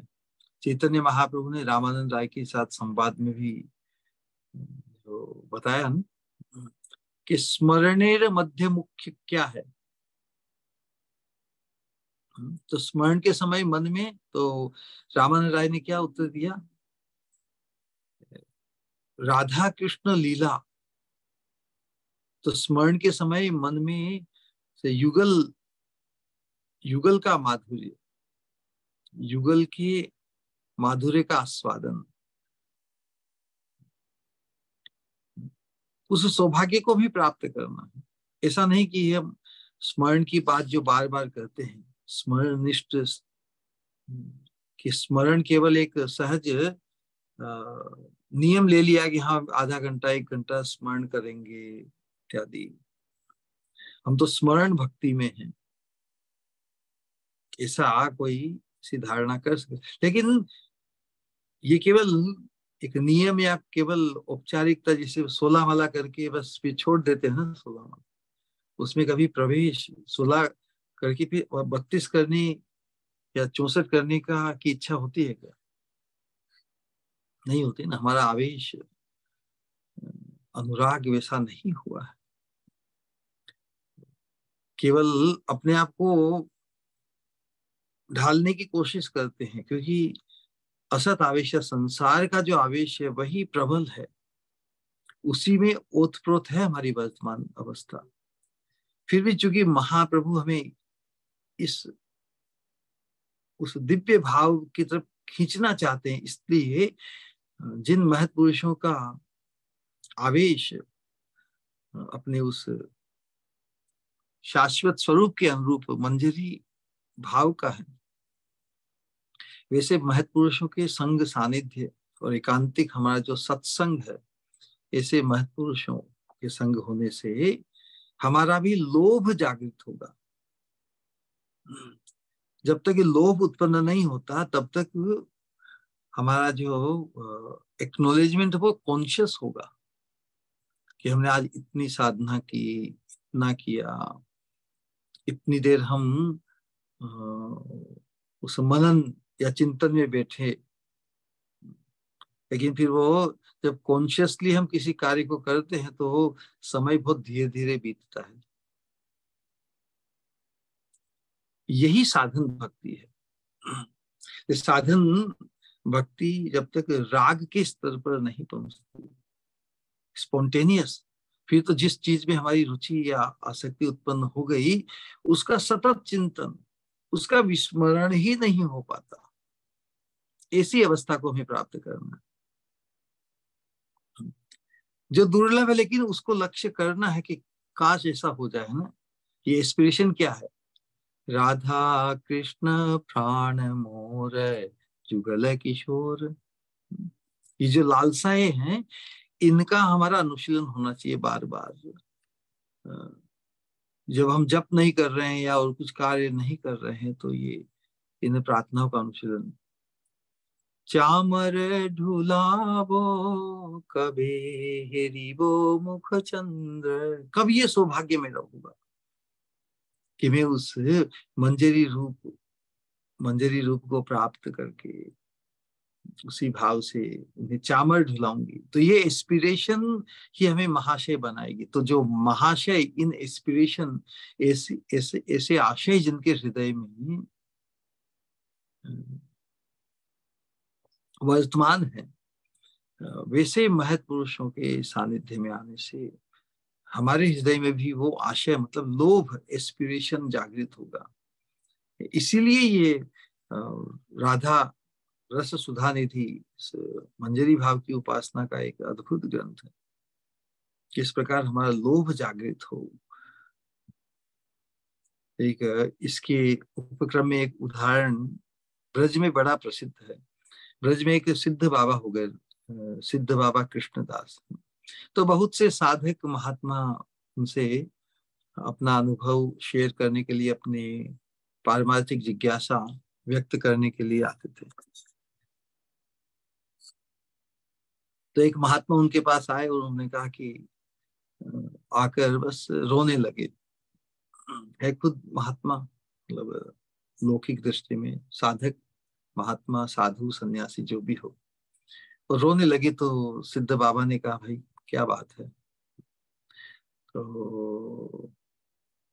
तो महत्पुरुष या महात्मा जो भी कहने लगे कि आज मेरा बिल्कुल भजन नहीं हो पाया, मैं आज जरा सा भी भजन नहीं कर पाया, इसका रोना है।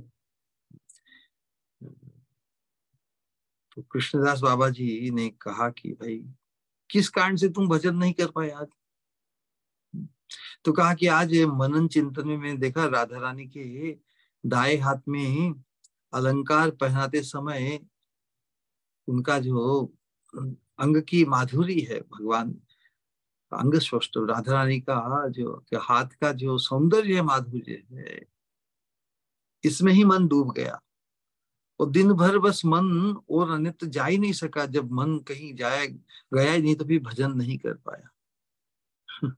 तो सिद्ध बाबा ने कहा कि भाई ऐसी बात है तो आज ही तुम्हारा वास्तविक भजन हुआ है।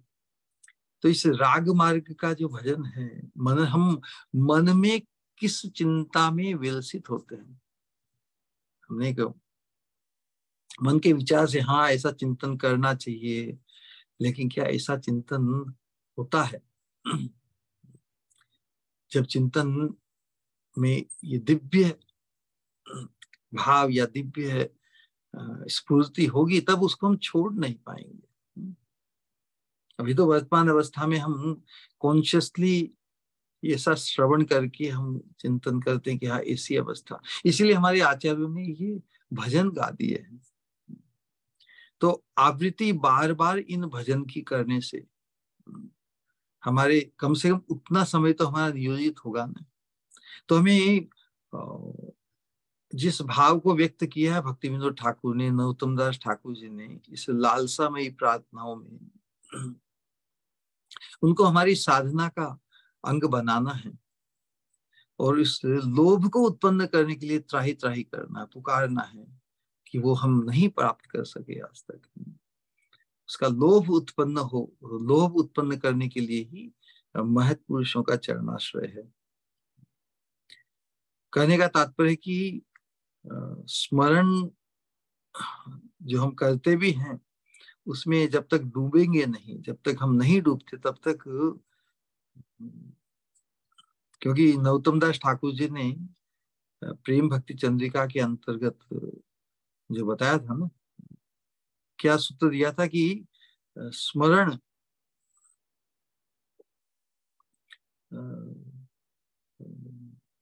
स्मरण का ढंग कैसा होना चाहिए? लीला स्मृति। जो हम राग साधक के लिए लीला स्मृति के साथ साथ उसमें डूबना, चित्त युगल के माधुर्य रस में जब तक निमग्न नहीं होता तब फिर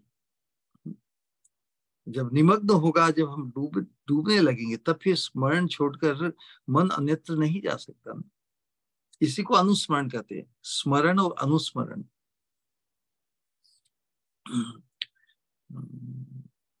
लीला स्मरण अनुस्मरण बन जाए, लगत सतत बन जाए।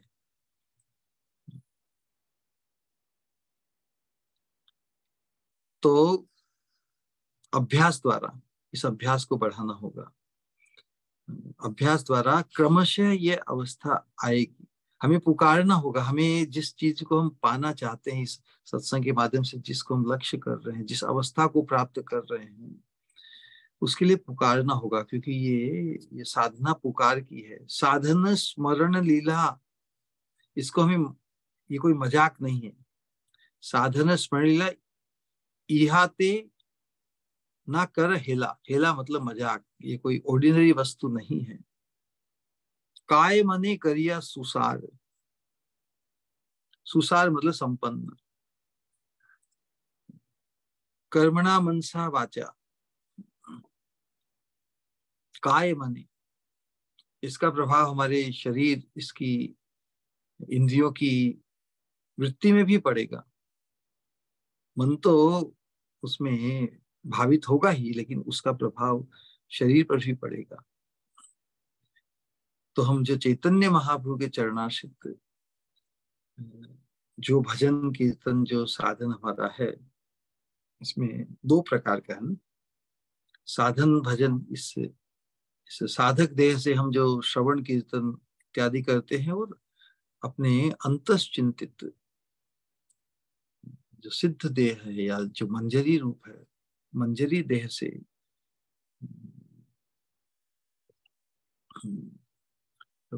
ये भी स्मरण जब नित्य है ना, नित्य स्मरण, क्योंकि जब मंजरी भाव से जब हम उस प्रेम राज्य में अपनी जो सेवा का जो स्मरण है, चिंतन है, वो भी नित्य है।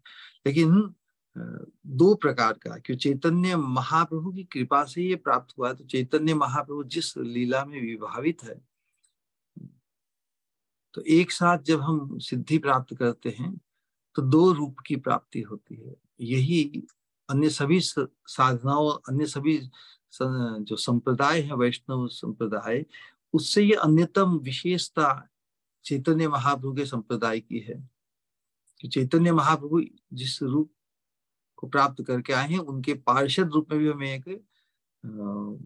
एक दास के रूप में सेवा योग्य किशोर मूर्ति की प्राप्ति, और ब्रज लीला में राधा कृष्ण की सेवा योग्य एक किंकरी रूप की प्राप्ति, मंजरी स्वरूप की प्राप्ति होती है। उससे हमारा परिचय होता है। तो एक साथ दो उपलब्धि, तो लीला चिंतन दोनों का ही बढ़ाना होगा। इसलिए प्रभुदानंद सरस्वती ने ही चैतन्य चंद्रामृत में जो फेमस श्लोक गाया कि यथा यथा गौर पदारविंद, राधा रानी के चरणों के आश्रय या किंकरी भाव में की सिद्धि के लिए भी हमें चैतन्य महाप्रभु का सतत स्मरण, चैतन्य महाप्रभु का जो रूप है, उनके प्रति, उनके चरणों में सेवा भाव अधिक से अधिक बढ़ाना होगा। अब महाप्रभु जिस चीज को देने आए हैं, उस चीज के यदि हम लोलुप बनते हैं, तो जो देने आए हैं, जो दे रहे हैं, क्या उनके प्रति हमारी अनुरक्ति नहीं होगी? तो एक साथ जब सिद्धि होगी तो हम चैतन्य महाप्रभु के पार्षद दास रूप में, और ब्रज में राधा रानी की दासी के रूप में भी हमें प्राप्ति होगी। एक साथ दोनों। हेथा गौर चंद्र पाव, सेथा राधा कृष्ण, प्रेम भक्ति चंद्रिका प्रार्थना के अंतर्गत एक साथ दो उपलब्धि। तो इस भाव साधना का जो मार्ग है, इसमें जो कृष्ण माधुर्य के आस्वादन की जो हम साधक आत्माओं के लिए, साधकों के लिए जो भगवान के महामाधुर्य रस प्राप्ति या आस्वादन की ये पराकाष्ठा है। माधुर्य आस्वादन की पराकाष्ठा कि हमें भगवान के पार्षद बनकर चैतन्य महाप्रभु का दास रूप में उनका पार्षद, और राधा रानी की किंकरी रूप में पार्षदत्व की प्राप्ति, दो उपलब्धि। तो इससे अधिक और क्या उपलब्धि हो सकती है? इसलिए जब परम वस्तु को ही महाप्रभु देने आए हैं, तो उसके लिए हमें तैयार तो रहना होगा ना, होना होगा अवश्य।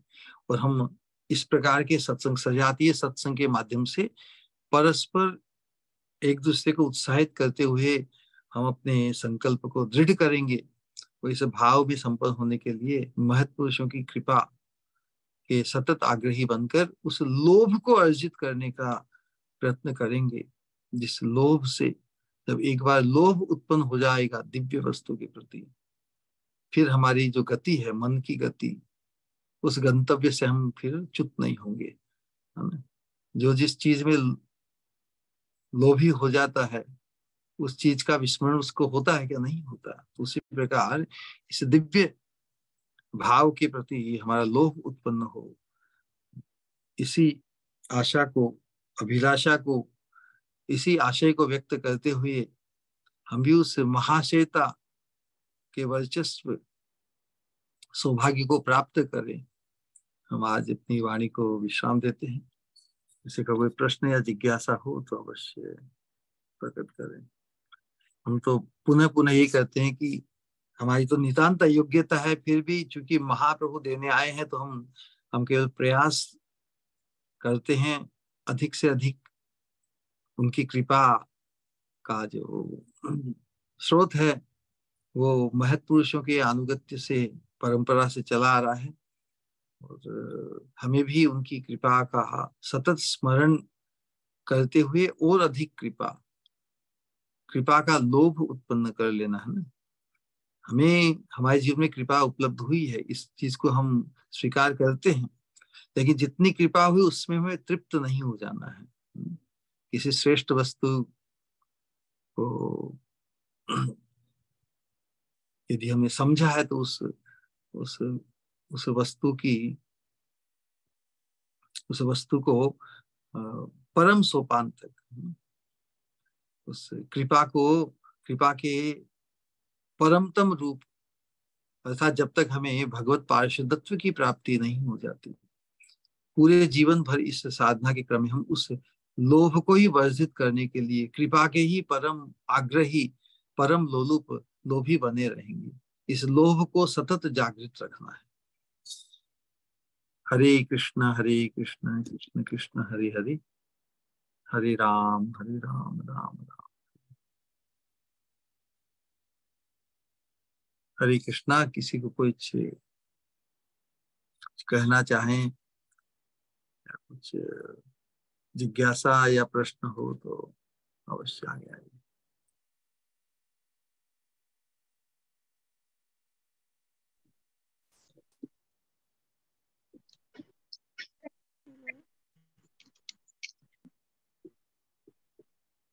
हरे कृष्ण। आज तो पुंडरिक विद्यानिधि दास भी आए हैं, वेलकम। हरे कृष्ण महाराज, दंडवत। हरे कृष्णा कृष्ण। बहुत ही अद्भुत। पूजा मारू जी का सवाल है, आप अनम्यूट कर सकते हो। नाम श्री गुरु। हरे कृष्णा। हरे कृष्णा। हरे कृष्णा। बहुत अद्भुत श्री गुरु, शब्द नहीं है अद्भुत से ज्यादा कुछ बोल सकते है ना। आप अभी बता रहे थे लास्ट में सजातीय आश्रय लेना, तो फिर थोड़ा डायरेक्ट बोलिए, थोड़ी आवाज कम आ रही है, आवाज कम आ रही है। जैसे आप अभी लास्ट में बता रहे थे कि सजातीय आश्रय लेना ना, तो श्री गुरु फिर भगवत गीता और भागवतम हमको पढ़ने की आवश्यकता है कि नहीं है? क्योंकि उसमें तो सारे भाव विकसित है ना भागवतम में, तो हमें क्या पढ़ना चाहिए? सारे भाव में तो हम नहीं जा सकते, इसलिए जो प्रारंभिक साधक की अवस्था में सभी का अनुशीलन बताया, लेकिन जब खुद के हृदय का तो एक ही भाव होता है ना। और हमारी तो जो भक्ति है एकांतिक भक्ति है। तो राधा रानी के चरणों का आश्रय जिस भाव से हमें प्राप्ति होगी ना, वो भाव मंजरी भाव ही है ना। इसलिए बाकी सबके लिए अलग अलग भाव होंगे, लेकिन महाप्रभु हमें इस श्रेष्ठ भाव को देने आए हैं। अब इस चीज को जानकर फिर हम, कोई भी बुद्धिमान व्यक्ति फिर अन्य भाव के प्रति धावित होगा क्या? यही तो एक्सक्लूसिव परम सौभाग्य चैतन्य महाप्रभु के चरणाश्रित होने का। चैतन्य महाप्रभु के संप्रदाय में जो दीक्षित है वो सभी हमारी पूरी महत पुरुषों की, शुद्ध भक्तों की परंपरा उसी भाव को ही लक्ष्य कर रहे हैं। अब देखिए ना, लेकिन जब तक संघ के जिस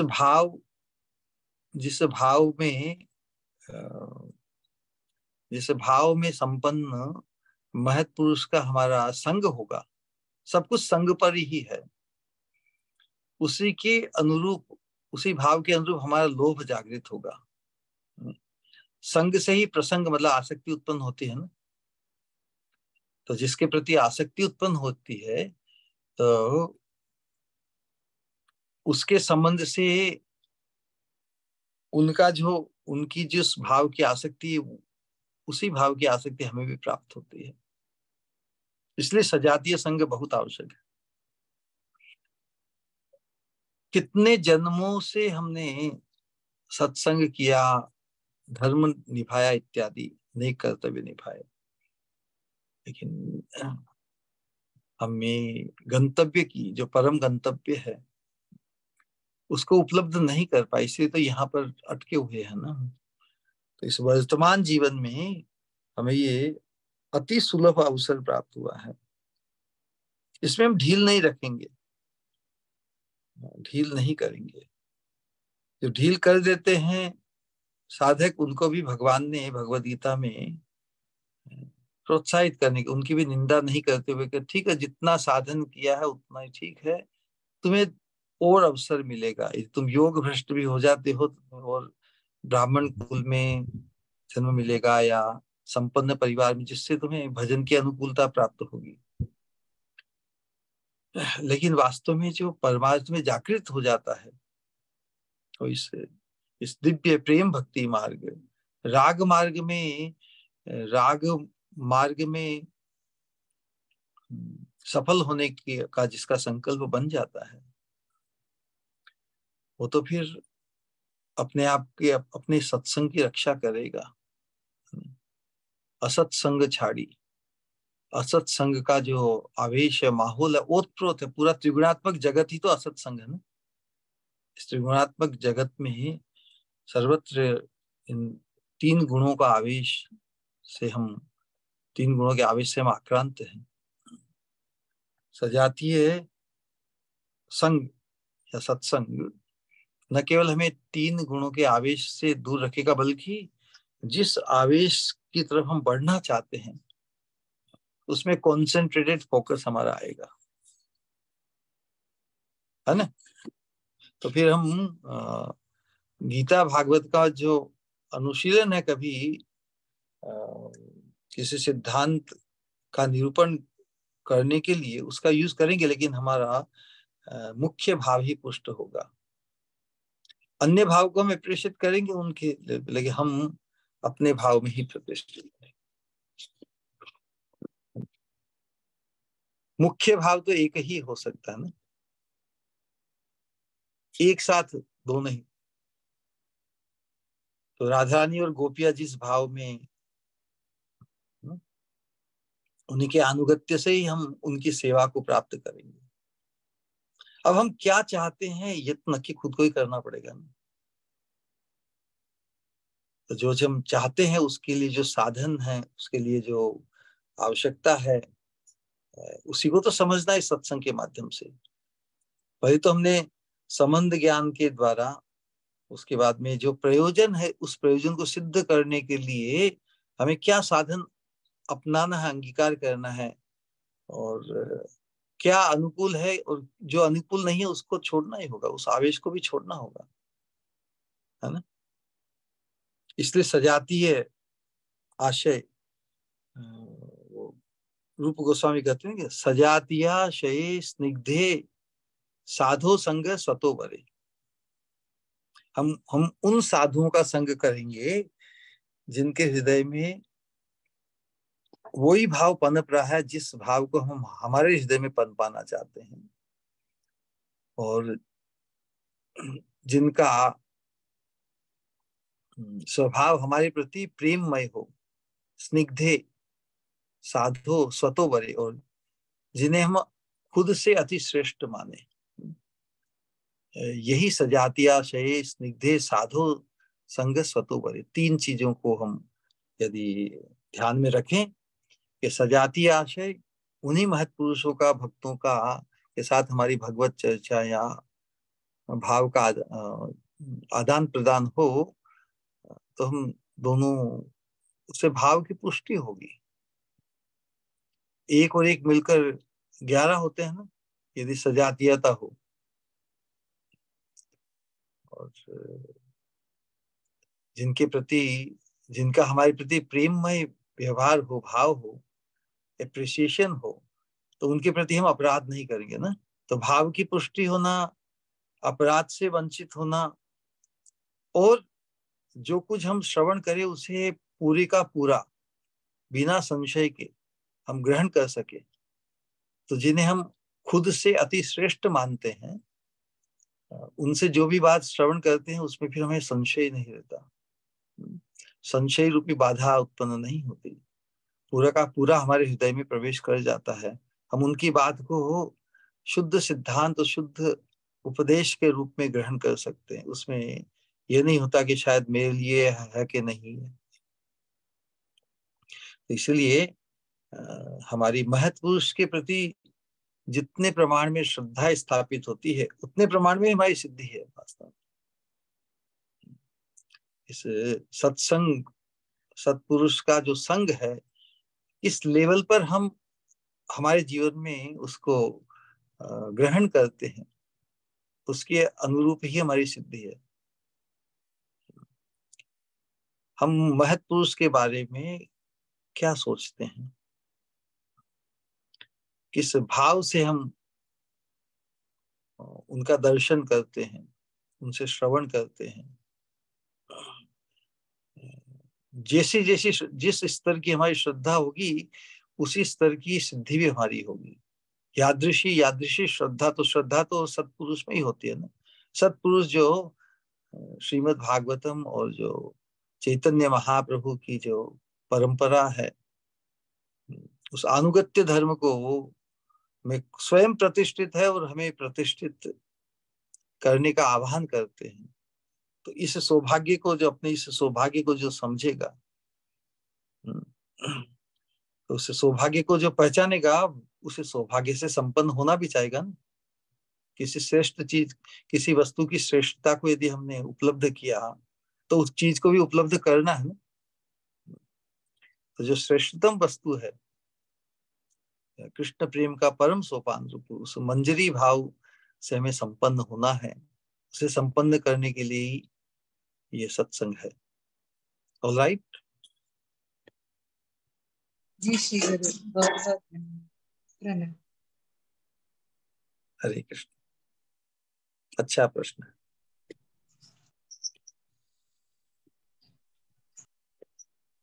और किसी का कोई सवाल है तो प्लीज पूछ सकते हैं, हमें कुछ कहना है।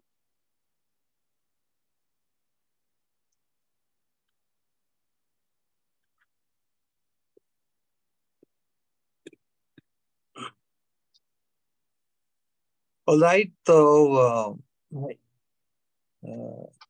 हम सभी के हृदय में राधा रानी के चरणों के आश्रय को पाने का लोभ उत्पन्न हो, उसके लिए जो कुछ भी आवश्यक इंग्रेडिएंट्स या जो वस्तुएं हैं, उनका अधिक से अधिक और खुलासा होता जाएगा इस सत्संग के अंतर्गत। ये लोभ हमारा जागृत हो जाए, इसी इच्छा को हमें जागृत रखना है कॉन्शियसली। और जब एक बार लोभ उत्पन्न हो जाएगा, तो फिर अनबिनोन टू अस ये ऐसी अवस्था प्राप्त होगी जिस प्रकार किसी का संग करते करते, किसी का दर्शन करते करते अचानक ऐसी अवस्था आती है ना कि हम तो बिना सोचे ही सतत उसी का स्मरण कर रहे हैं, उसका स्मरण हमें छोड़ता ही नहीं। तो वैसी प्रीति हमारे हृदय में भी वैसा लोभ के कारण उत्पन्न हो जाएगी। तो इसीलिए इस सत्संग द्वारा हमें उस लक्ष्य को जागृत रखना है, उस स्प्रिया को जागृत रखना है जिसकी तरफ हम बढ़ रहे हैं। ठीक है। श्याम हरे प्रभु जी, आपका सवाल है क्या कुछ? हरे कृष्णा, प्रणाम। हाँ, हरे कृष्णा। ओके, मेरा कोई सवाल तो नहीं है श्री गुरु, बस कुछ कहना है, कहूँ? कहो। सबसे पहले तो हमेशा की तरह बहुत बहुत बहुत ही अद्भुत, और ये बोले बिना रहा नहीं जाता कि काश ऐसा लगता है कि समय रुक जाए और हम यूं ही आपको श्रवण करते रहे, क्योंकि मानो ऐसा लगता है जैसे निर्मल गंगा की धारा सतत बिल्कुल प्रवाहित हो रही है। हर सही में जैसे कानों में अमृत घुलते हैं जब आप कहते हो। जिस तरह से हमारी स्वामिनी की महिमा, जो जिस तरह से आप अपने एहसासों में डूबो कर कहते हो, उसे उसे सही मायनों में ये अयोग्य हृदय भी सिक्त होना चाहिए। पर हाँ, अयोग्यता इतनी है कि हो ना पाए, पर है ये आशा कि आपकी कृपा से एक ना एक दिन शायद कण मात्र हो पाएगा। जिस तरह से ये भाव कि किस तरह से ब्रजवासियों का प्रेम के बारे में जो आपने कहा, और उसमें भी हमारी परम स्वामिनी परम गोपी और गोपियों का प्रेम की वो कृष्ण के सुख के लिए कुछ भी कर सकती है, यानी कि उनको उनको एक तरह से सेवा वही करती है, लेकिन फिर भी उन्हें सेवा का अवसर देती है कि उन्हें वो खुशी प्रदान करता है। यानी कि उनका प्रेम किस कहाँ कहाँ उनका प्रेम है, ये ये सोच आप ले जाते हो कि प्रेम सही मायनों में क्या होता है, प्रेम का एहसास। जिस तरह से कि वरना वरना तो प्रेम, इस संसार का जो प्रेम है, जैसे आपने कहा कि वो प्रेम यहाँ कभी हो ही नहीं सकता, और उसकी आशा कभी हो ही नहीं सकती, क्योंकि यहाँ तो लेन और देन रहता है। लेकिन सही मायनों में प्रेम तो सिर्फ देना ही देना होता है, उसे उसे महसूस आप करवाते हो। जिस तरह से आज भी हर एक बात को, और खास करके जो जो आखिर में आपने कहा महाप्रभु के जो देने आए हमें दोनों भाव, एक तरह से कि उन्हीं उनके ही चरणों में दास भाव, और दूसरी ओर हमारी स्वामिनी के चरणों में दासी भाव। दोनों ही कितना दिव्य, और दोनों एक साथ प्रदान करने, मतलब हर एक चीज ऐसा लगता है ना जाने कितना कितना मतलब कितनी दिव्य।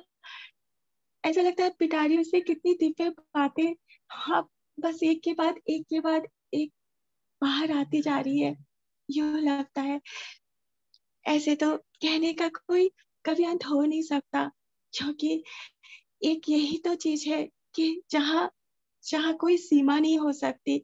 जब हम श्री गुरु गौरांग के बारे में कुछ कहते हैं, पर फिर भी कुछ लाइंस बोलना चाहूंगी यार। मैंने सारी सहारे, श्री गुरु आपके लिए है। मैंने सारी सहारे छोड़ दिए, बस तेरा सहारा काफी है। मुझे चाह नहीं दुनिया भर की, बस तेरा आसरा काफी है। मैंने सारी सहारी छोड़ दिए, बस तेरा सहारा काफी है। मुझे चाह नहीं दुनिया भर की, बस तेरा आसरा काफी है। तुम्हारी कृपा की पूंजी मिली, वही पूंजी बस दिन दिन बढ़ती जाए। हृदय में सेवा भाव गुरु चरणों में दिन दिन बढ़ती जाए। मैं खो ना जाऊं इस दुनिया में, थामे रखना हाथ मेरा।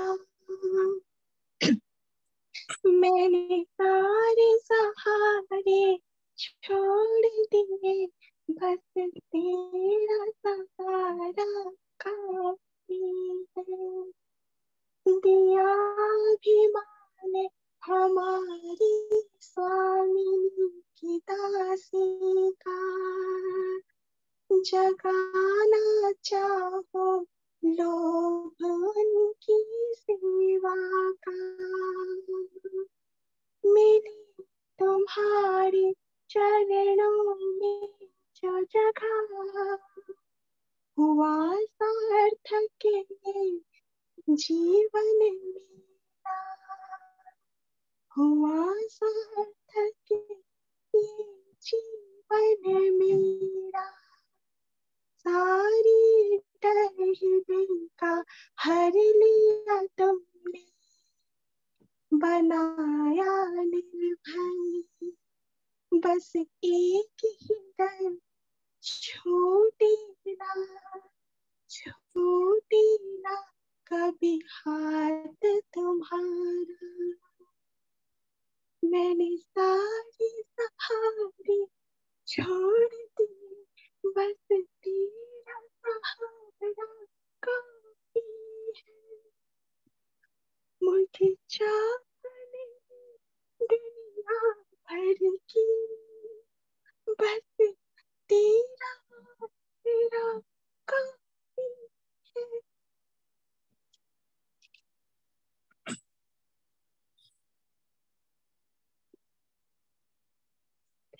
Love is not sufficient, but फिर भी हर एक बात के लिए कोटि कोटि धन्यवाद। प्रणाम। हरे कृष्ण। हरे कृष्णा कृष्ण कृष्ण हरे हरे, हरे राम राम राम हरे हरे। तो प्रबोधानंद सरस्वती प्रभुपाद में हम सभी का जो श्रेष्ठ परिचय है उससे परिचित कराने आए हैं ना। तो खुद से ही परिचित होना, इसी के लिए तो मनुष्य जीवन मिला है। तो मनुष्य मात्र होना ही इस मार्ग में योग्यता है। बस जब हमें ऐसे सत्संग की उपलब्धि हो जाए तो फिर मनुष्य मात्र ही इस मार्ग में आगे बढ़ सकता है और राधा रानी के चरणों के आश्रय को प्राप्त करने का लोभ जागृत करके उसी दिव्य प्रेम राज्य में उसका प्रवेश अवश्य संभव हो सकता है। चैतन्य महाप्रभु का यही मनोभिष्ट है और हम अपने प्रयास से चैतन्य महाप्रभु के मनोभिष्ट को पूर्ण करने के लिए रूप गोस्वामी प्रभुपाद जी ने और सभी आचार्यों ने जो हमें राह दिखाई है, उस राह पर हमें अग्रसर होना ही होना है। इसमें हम पीछे हट नहीं करेंगे और सभी मिलकर एक दूसरे को उत्साहित करते हुए हम आगे बढ़ते चले जाएंगे। बोलिए हरे कृष्णा कृष्ण कृष्ण हरे हरे, हरे राम राम राम हरे हरे कृष्णा कृष्णा कृष्णा हरे हरे, हरे राम राम राम हरे हरे, हरे कृष्णा कृष्णा हरे कृष्णा, हरे राम राम राम हरे कृष्णा कृष्णा कृष्णा हरे हरे, हरे राम राम राम हरे हरे। कृष्णा कृष्णा कृष्णा हरे हरे, हरे राम राम हरे हरे। हृदय से कहेंगे परम पूज्य भक्ति स्वरूप गोविंद महाराज जी की जय। जय जय जय जय। समावेत निताई गौर भक्तवृंद की जय, निताई गौर प्रेमानंद। हरे प्रणाम श्री गुरु। हरे कृष्णा प्रणाम श्री गुरु। हरे कृष्णा कृष्ण मतिरस्तु। हरे कृष्णा।